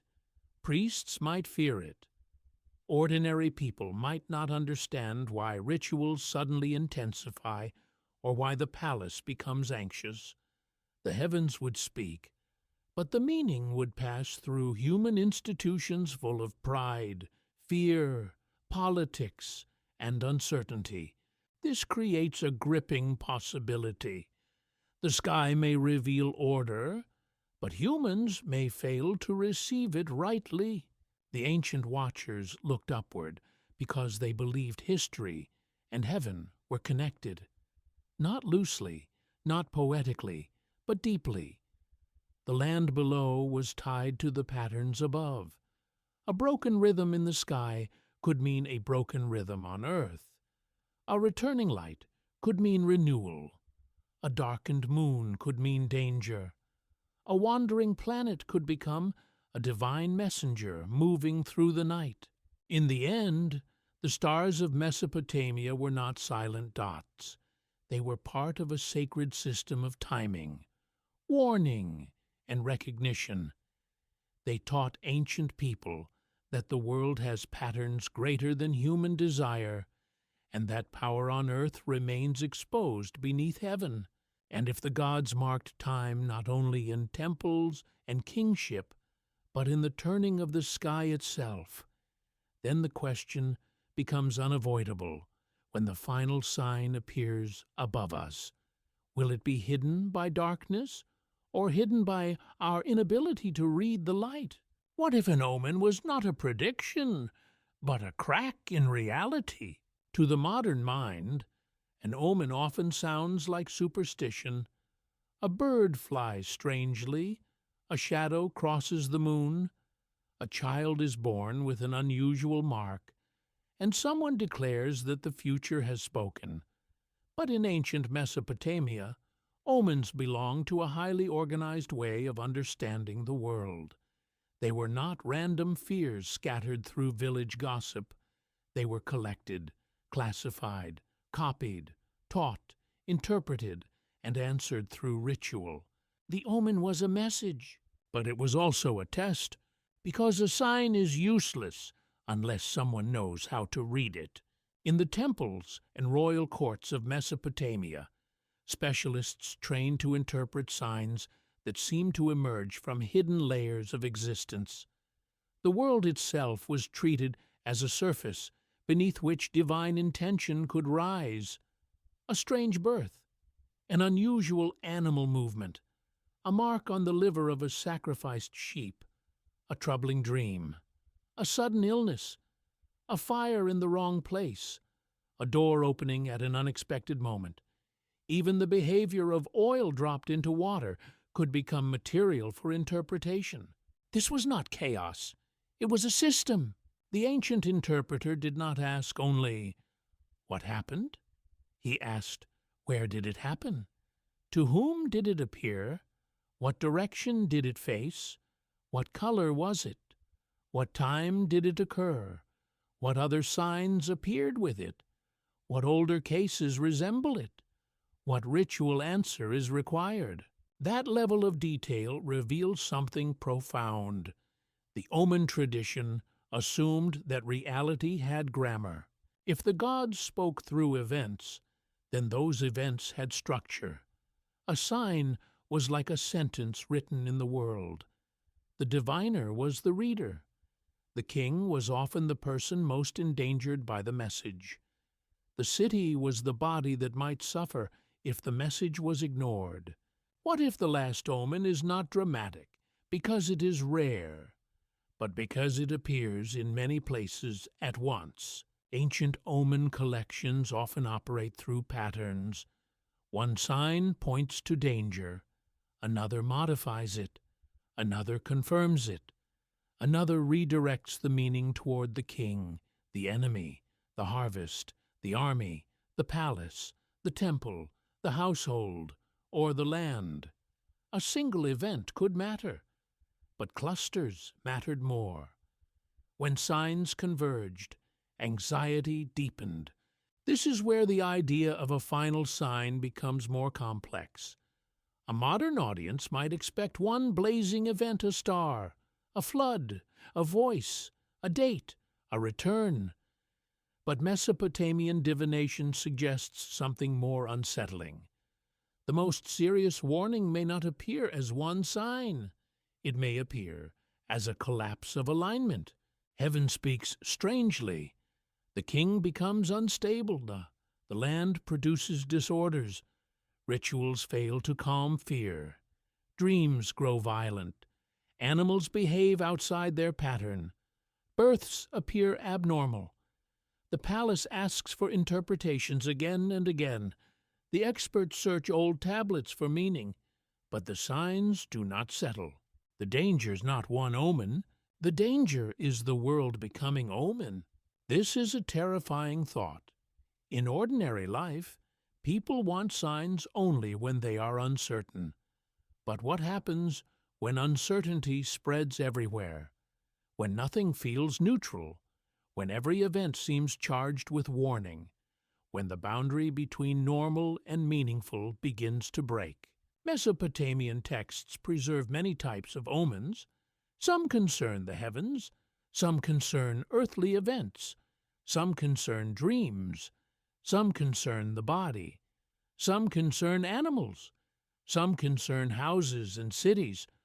Among the most famous practices was extispicy, the reading of the entrails of a sacrificed animal, especially the liver. To modern viewers, this can seem strange or even disturbing, but to ancient specialists, the liver could function as a divine map. Clay models of livers have been found, marked with features used for instruction. These objects show that divination required training. The diviner was not simply improvising. He learned a sacred anatomy of signs. The liver became a miniature world where divine intention might be displayed. Why the liver? In many ancient cultures, internal organs were associated with life, feeling, and hidden vitality. The liver, large and blood-rich, seemed especially powerful. It was concealed inside the living body, then revealed through ritual. This act of revealing mattered. The invisible became visible. The hidden message appeared in flesh. The sacrifice was therefore not merely killing an animal, it was opening a sealed text. That image is difficult to forget. A trained diviner in a controlled ritual space, examining the organ under lamplight, reading marks, shapes, absences, swellings, divisions, and anomalies, as though the gods had pressed their decree into living matter. What kind of world believes destiny can be found inside the body of a sheep? A world that sees no hard separation between life, gods, matter, and meaning. For ancient Mesopotamians, The universe was not mute material. It was alive with correspondences. Events echoed each other across levels. The body of an animal, the body of the king, the body of the city, and the body of the cosmos could reflect one another. Disorder in one could reveal disorder in another. This logic appears again in birth omens. Unusual births, whether human or animal, were recorded and interpreted with great seriousness in some omen traditions. A malformed lamb, a calf with strange features, twins in unusual circumstances, or a human birth seen as abnormal, could be interpreted as a sign concerning the land, the ruler, or approaching danger. Modern science explains such births through biology, genetics, development, health, and environment. Historians do not treat the omen meanings as factual predictions, but the existence of these texts tells us how ancient people transformed biological anomaly into cosmic message. When life itself appeared out of order, the political and divine order seemed threatened. The body became prophecy. This creates a new way to think about the final sign. Perhaps the sign is not only in the sky, not only in temples, not only in royal power, not only in stories of catastrophe. Perhaps the sign is when order fails across categories that were supposed to remain separate. The heavens trouble the ruler troubles the land troubles the body troubles the ritual troubles the mind dreams of disaster. The dream sends the king back to the diviner searches the tablets reveal that such a pattern has appeared in the memory of the world. And suddenly, the future feels surrounded. The omen specialist stood at the center of that pressure. His duty was dangerous because interpretation could change decisions. If he softened a warning, the king might ignore danger. If he intensified a warning, the court might panic. If he misread the sign, the wrong ritual might be performed. The fate of a ruler or city could be imagined as hanging on the accuracy of sacred reading. Could one mistaken interpretation invite disaster? This fear gave power to ritual responses. Mesopotamian culture did not always receive omens passively. There were rituals meant to avert evil, undo the force of a bad sign, transfer danger, purify the affected person or place, and ask the gods to turn aside harm. These rituals show that omens were warnings, not always final sentences. That distinction matters. A warning leaves room for response. One of the most striking examples from later Mesopotamian royal practice is the substitute king ritual. When certain omens were believed to threaten the life of the real king, a temporary substitute could be placed on the throne for a limited period. While the true king withdrew from danger, the substitute would carry the omen's deadly force. This practice is deeply unsettling to modern sensibilities, and historians discuss it as part of royal ritual strategy rather than simple drama. Yet symbolically, it reveals the seriousness with which omens were treated. If the sign threatens the kingship itself must be shielded. Here, the omen is not merely read, it is managed.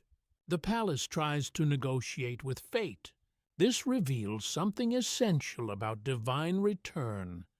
Ancient people were not always waiting helplessly for the gods to act.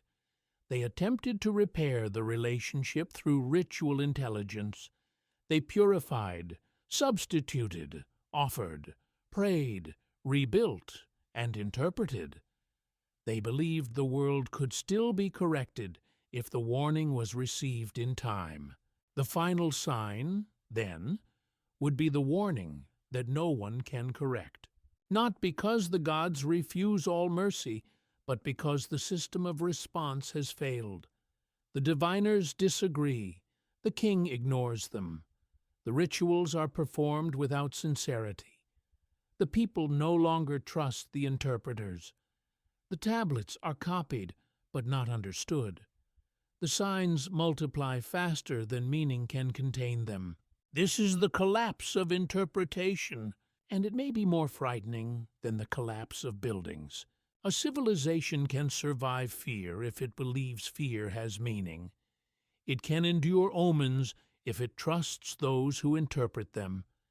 It can face disaster if ritual gives action to anxiety. But when signs appear, and no one agrees what they mean, the invisible order becomes unreachable. The world continues to speak, but the listeners no longer share a language.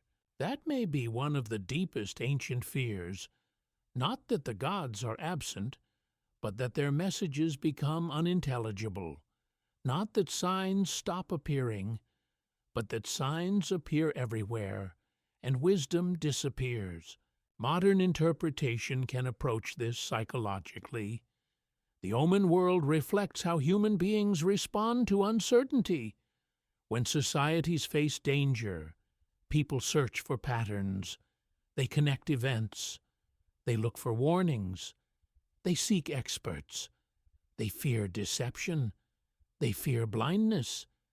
The ancient diviner and the modern analyst are different figures, but both stand before complexity and ask, what does this mean? Yet there is also a spiritual reading. The omen tradition suggests that reality is relational. The world is not merely happening, it is communicating. To ignore all signs is arrogance. To see signs in everything is madness. Wisdom lies in discernment. That balance is fragile.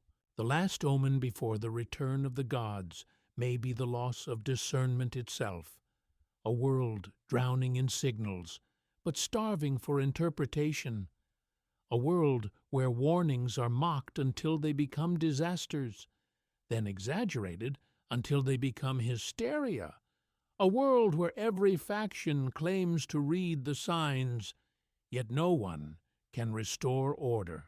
The ancient scribes preserved omen texts not because they enjoyed fear, but because they believed warning was a form of mercy. A sign gave time. Time gave a chance to act. Action could turn away harm. But what if the final sign is the one that arrives when there is no shared ritual, no trusted reader, no sacred center, no humble king, no listening people, and no agreement that the world is speaking at all? Then the gods would not need to announce their return with thunder. The announcement would already be present in the breakdown of meaning. The clay tablets, the strange births, the troubling dreams, the altered heavens, the restless land, and the anxious palace would all become pieces of one terrible sentence, and the question would no longer be whether the gods are sending signs. The question would be far more dangerous when every sign has appeared. Who will still know how to read the final one? What if the ancient warning was hidden in stories because myth could survive where plain instruction would be forgotten? Sumerian mythology does not speak like a modern prediction.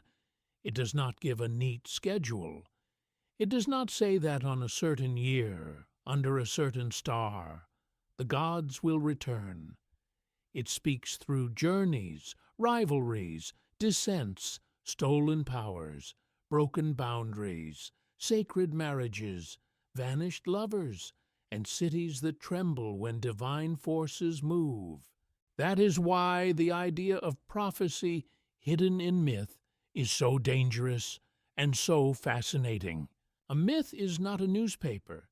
It is not a laboratory report. It is not a royal archive in the ordinary sense. A myth is a vessel of meaning. It can carry memory, theology, ritual instruction, political anxiety, cosmic symbolism, and psychological truth all at once. It may preserve echoes of real fears without describing literal events. It may encode warnings without announcing them as warnings. This is where modern interpretation must be careful. Ancient Sumerian myths do not prove a secret countdown to the return of physical gods. They do not give modern readers permission to invent missing tablets, false translations, or hidden discoveries. What they do offer is something subtler, a symbolic language for recognizing when the boundary between divine order and human disorder is breaking. And one of the most powerful myths for this question is the descent of Inanna. Inanna is not an easy goddess to contain. She is beauty and violence, desire and ambition, fertility and battle, splendor and danger. She is associated with love, kingship, war, sexuality, and the planet Venus. She crosses boundaries that other powers fear to cross. Her stories do not feel calm. They feel charged, restless, alive with risk. In the Sumerian poem commonly known as Inanna's Descent to the Underworld, the goddess sets her mind toward the realm below.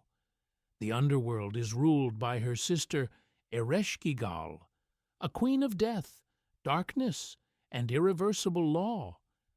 Inanna prepares for the journey with terrifying ceremonial precision. She dresses in symbols of power. She carries divine authority upon her body.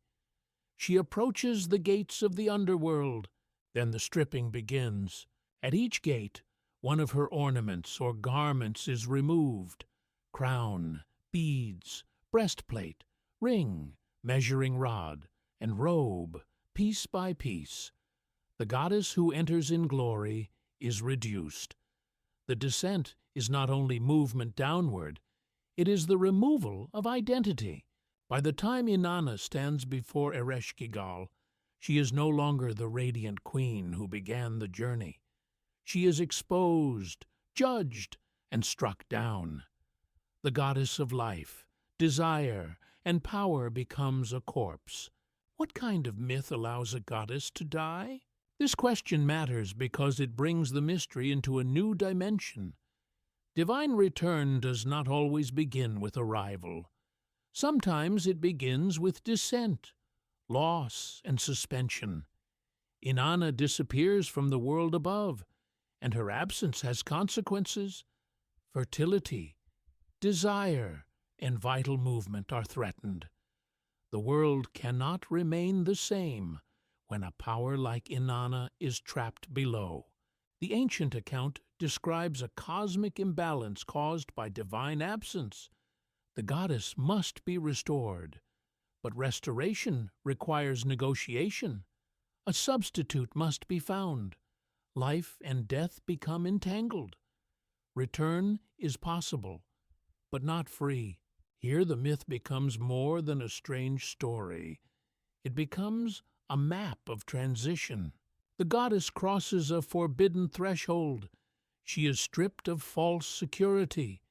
She encounters a darker power she cannot simply conquer. She dies. She is revived through the intervention of another divine force. But her return creates a debt. Someone else must go below. This is not a simple victory tale. It is a warning that every return has a cost. Modern scholars often interpret Inanna's descent in connection with ritual, seasonal cycles, divine kingship, gendered power, underworld mythology, and the symbolic relationship between fertility and death. Psychological interpreters may see it as a story of ego dissolution, confrontation with shadow, and transformation through loss.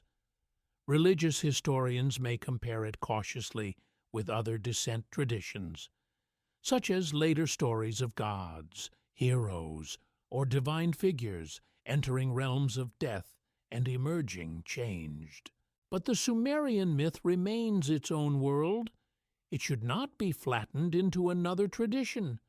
It has its own names, images, rules, and emotional force. Its deepest mystery is not simply that Inanna returns. It is what must be lost for return to happen. This changes the idea of the final sign. A modern imagination expects a return to look like triumph, blazing skies, divine voices, overwhelming proof. But Inanna's story suggests something stranger. The sign may be stripping, power losing its ornaments, glory losing its covering, systems losing the symbols that once made them seem untouchable. A crown removed, a robe removed, a measure removed, a divine figure brought down to the truth beneath all decoration.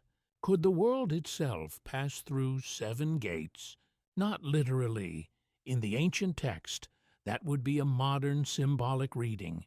But as interpretation, the image is powerful. A civilization may be stripped gate by gate. First, it loses reverence, then justice, then memory, then restraint, then wisdom, then language, then the ability to recognize what has been lost. At the final gate, nothing remains but exposure. Inanna's descent does not say this directly, yet myth works by allowing patterns to travel. The old story becomes a mirror. Different ages look into it and see their own danger.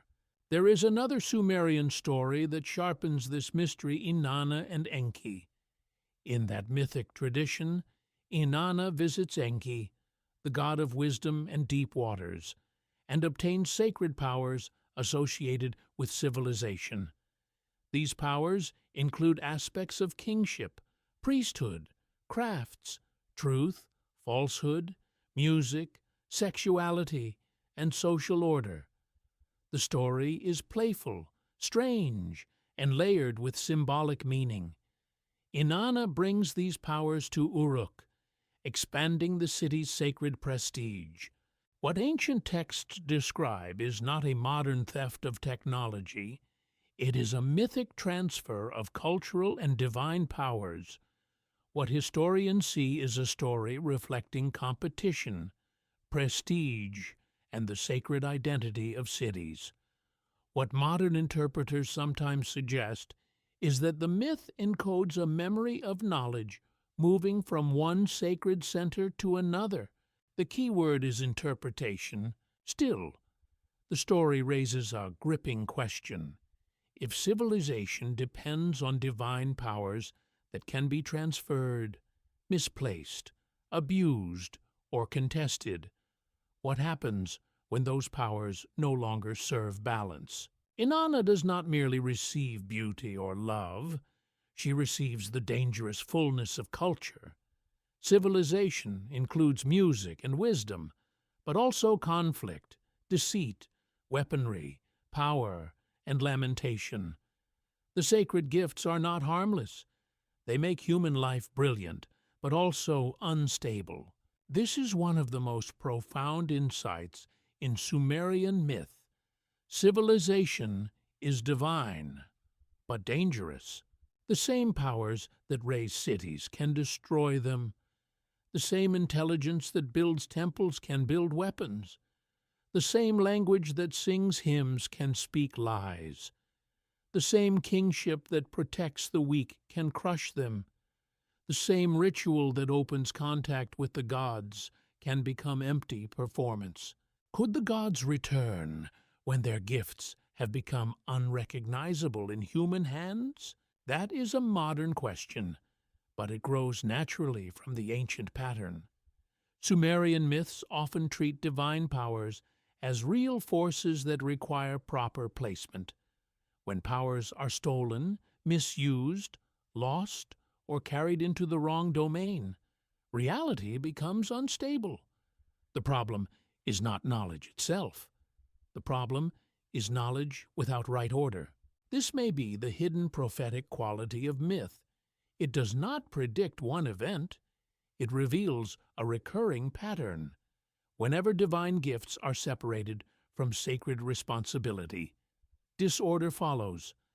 Whenever power crosses thresholds without wisdom, dissent begins. Whenever a city possesses sacred force but forgets humility, the story darkens. Ancient scribes may not have thought of this as prophecy in the modern sense. They were preserving sacred stories, ritual memories, theological truths, and city traditions. Yet myth can become prophetic because it describes structures that repeat across human history. A civilization reaches upward. It gains power. It celebrates itself. It crosses a boundary. It ignores warning. It loses balance. It descends. It seeks return. It discovers that restoration requires sacrifice. That pattern feels ancient because it is human. It also explains why Sumerian mythology continues to attract mystery seekers. The tablets feel as if they are saying more than they openly state. Their stories are broken, partial, layered, and symbolic. A line about a goddess entering the underworld becomes a meditation on loss. A story about divine powers moving between gods becomes a question about civilization itself. A myth of sacred marriage becomes a reflection on kingship and fertility. A tale of cosmic decisions becomes a warning about unseen consequences. But the danger for modern readers is forcing certainty where the texts preserve mystery. There is no responsible way to claim that Sumerian scribes secretly wrote a direct modern prophecy about the exact return of the Anunnaki. That would go far beyond the evidence. The stronger and more honest claim is this: Sumerian texts preserve a worldview in which divine powers can withdraw, return, judge, restore, descend, transfer authority, and reveal imbalance through signs. That is already extraordinary. No invention is needed. The myth itself is mysterious enough. The final sign, seen through this mythic lens, may be the moment when humanity stands like Inanna at the last gate, stripped of the symbols it thought made it divine. No crown of certainty, no robe of innocence, no instrument of measure, no illusion that power alone can master the unseen, only exposure before forces older than human pride. And perhaps that is why the ancient stories survived in clay, not to satisfy curiosity, but to preserve a pattern of danger. Myths endure because they can speak to ages their writers never imagined. They do not need to name the future in order to warn it. They only need to show what happens when the sacred order is crossed without wisdom. And if the prophecy hidden in myth is not a date, but a pattern, then the final question becomes far more unsettling. Are we waiting for the gods to return, or are the old myths waiting for us to realize that the descent has already begun? What if the gods never truly vanished? That question is more unsettling than a prediction. A prediction can fail, a date can pass, a sign can be debated, dismissed, or forgotten. But a presence that never fully disappeared is harder to escape, because it changes the meaning of return itself. The ancient Sumerian world was built around presence. A god had a house, a city had a divine protector, a king ruled beneath powers greater than himself. A ritual was not empty theater. A symbol was not decoration. A tablet was not only a record. Every sacred object stood at the edge of a relationship between human life and an invisible order. So perhaps the deepest mystery is not whether beings from the heavens will one day arrive. The deeper mystery is whether the ancient scribes believed the divine world was always near, waiting for humanity to fall silent enough, fearful enough, or broken enough to notice it again. That possibility changes everything, because return does not always mean movement from far away. Sometimes return means recognition. A person can return to a forgotten truth, a city can return to a lost duty, a king can return to justice, a temple can return to song, a civilization can return to humility. In the language of myth, the gods return when the world becomes capable of receiving them again. But that is only one modern interpretation. The ancient texts themselves speak in another voice. They describe gods who decree destinies, abandon cities, receive offerings, move through temples, gather in council, descend into the underworld, send signs through the heavens, and allow catastrophe when order fails. To the scribes, these were not abstract metaphors in the modern sense. They were sacred realities.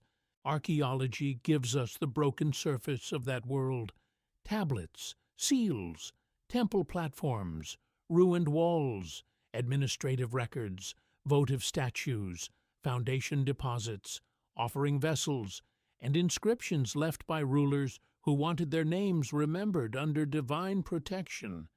These things do not prove that gods physically walked among humans. They prove something almost as powerful. Entire civilizations organized their lives around the belief that the divine order was real, dangerous, and necessary. Historians see political memory, ritual systems, royal ideology, city competition, social anxiety, and theological imagination. Modern interpreters see symbols of consciousness, warnings about power, psychological patterns, and echoes of humanity's oldest questions. Each lens reveals a different layer. None should be confused with the whole truth. And yet the tablets keep asking the same question in different forms. What happens when the bond breaks? The final sign, if there is one hidden in these traditions, is not a single object buried under sand. It is not a secret line that all translators missed. It is not a lost tablet conveniently saying exactly what modern curiosity wants to hear. The honest mystery is subtler. Across the surviving myths, laments, king lists, rituals, and omen traditions, a pattern appears when order fails. The divine world responds. Sometimes the response is silence. Sometimes it is withdrawal. Sometimes it is warning. Sometimes it is judgment. Sometimes it is restoration. The difficulty is knowing which stage humanity is standing in. A city may be alive while already abandoned. A ruler may hold power while kingship has become hollow. A temple may stand while presence has departed. A sky may shine while its signs are unread. A myth may be recited while its warning remains unseen. The ancient imagination feared not only destruction, but blindness. Blindness is the most dangerous sign because it disguises itself as confidence. The people continue to build. The scribes continue to write. The merchants continue to count. The kings continue to command. The priests continue to speak. The festivals continue to move through the streets. Everything appears stable. Yet beneath the surface, meaning may be draining away. Could the final sign be the moment when a civilization mistakes activity for life? The Sumerian scribes knew that civilization was not easy. It had to be maintained. Canals had to be cleared. Temples had to be repaired. Offerings had to be prepared. Laws had to be honored. Language had to be preserved. Memory had to be copied. Justice had to be defended. The sacred order was not automatic. It required attention, and attention can be lost. This is why the clay tablets feel like more than relics. They are survivors of attention. Someone shaped the clay. Someone pressed the signs. Someone dried or fired the tablet. Someone stored it. Someone copied a tradition already old.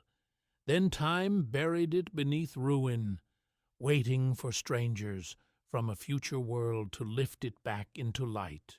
What were those ancient hands trying to preserve? Not a simple answer, not a modern prophecy, not a secret code that turns mythology into certainty. They preserved a way of seeing existence in which human power was never independent. Cities depended on gods. Kings depended on heaven. Wisdom depended on depth. Life depended on balance. When balance failed, warning appeared. The tragedy is that warning rarely arrives in the form people expect. It may come as absence. The song stops. The shrine empties. The ruler loses restraint. The people forget the old stories. The symbols remain, but the meaning fades. The world becomes louder, yet less able to hear. This is why the idea of the gods returning can be misunderstood. A dramatic arrival is easier to imagine than a slow unveiling. Fire in the sky is easier to notice than the collapse of reverence. A divine figure descending in brightness is easier to recognize than the gradual loss of justice, memory, humility, and sacred fear. But the oldest warnings often hide in ordinary decay. A neglected temple is a sign. A broken oath is a sign. A ruler without wisdom is a sign. A world full of messages and empty of interpretation is a sign. A civilization that laughs at the sacred while using its symbols for power is a sign. These are not archaeological claims. They are interpretive reflections drawn from the ancient pattern. But the texts do not say, when this happens in the modern age, the gods will return. They say something older and more disturbing. The world is held together by order, and order can be broken. When it breaks, the consequences do not ask whether people believe in them. That may be the deepest fear preserved in Sumerian myth. The gods do not need human approval to be meaningful within the ancient worldview. Their silence, anger, absence, or return is not controlled by human certainty. The city can deny the loss until the gates fall. The king can praise himself until heaven no longer answers. The people can call omens superstition until the pattern becomes impossible to ignore. Yet there is also hope inside the terror. The ancient stories do not only describe abandonment, they also describe rebuilding. A ruined temple can be restored. A lost order can be sought again. A warning can be heard in time. A survivor can carry memory through the waters. A goddess can rise from the realm below, though not without cost. A broken city can cry out and become sacred speech. Return, in this sense, is not comfort. It is reckoning. If the gods return, they do not return merely to satisfy human curiosity. They return as the measure of what humanity has become. They return as judgment upon power, memory upon forgetfulness, order upon chaos, presence upon emptiness. And this is where the mystery becomes personal. Ancient Sumer is gone. Its spoken language no longer fills the streets of Uruk or Nippur. Its temples stand in ruin. Its gods are studied in classrooms, museums, books, and documentaries. Its tablets sit behind glass or in archives. Their signs carefully copied, translated, debated, and retranslated. Yet the questions that gave those tablets power have not disappeared. What makes a civilization sacred? What makes power legitimate? What happens when people forget the source of order? Can a warning still matter if no one believes warnings exist? These questions do not belong only to the past. They follow humanity because they are built into civilization itself. Every age builds its temples, though it may call them by other names. Every age crowns its kings, even when they wear no crown. Every age watches the sky, even if it uses instruments instead of omens. Every age tells myths, even when it claims to have outgrown myth. Perhaps the gods return whenever human certainty becomes fragile enough to crack. Perhaps they return as memory. Perhaps they return as consequence. Perhaps they return as symbols, awakening inside a world that thought symbols were dead. Or perhaps the ancient people believed something far more literal, far more sacred, and far more mysterious than modern interpretation can safely contain. The clay does not give us final certainty. It gives us voices, broken voices, and beautiful voices, frightened voices, voices that speak of divine powers, shattered cities, cosmic decrees, sacred gifts, floodwaters, omens, descent, restoration, and the terrifying possibility that humanity is never alone in the story it tells about itself.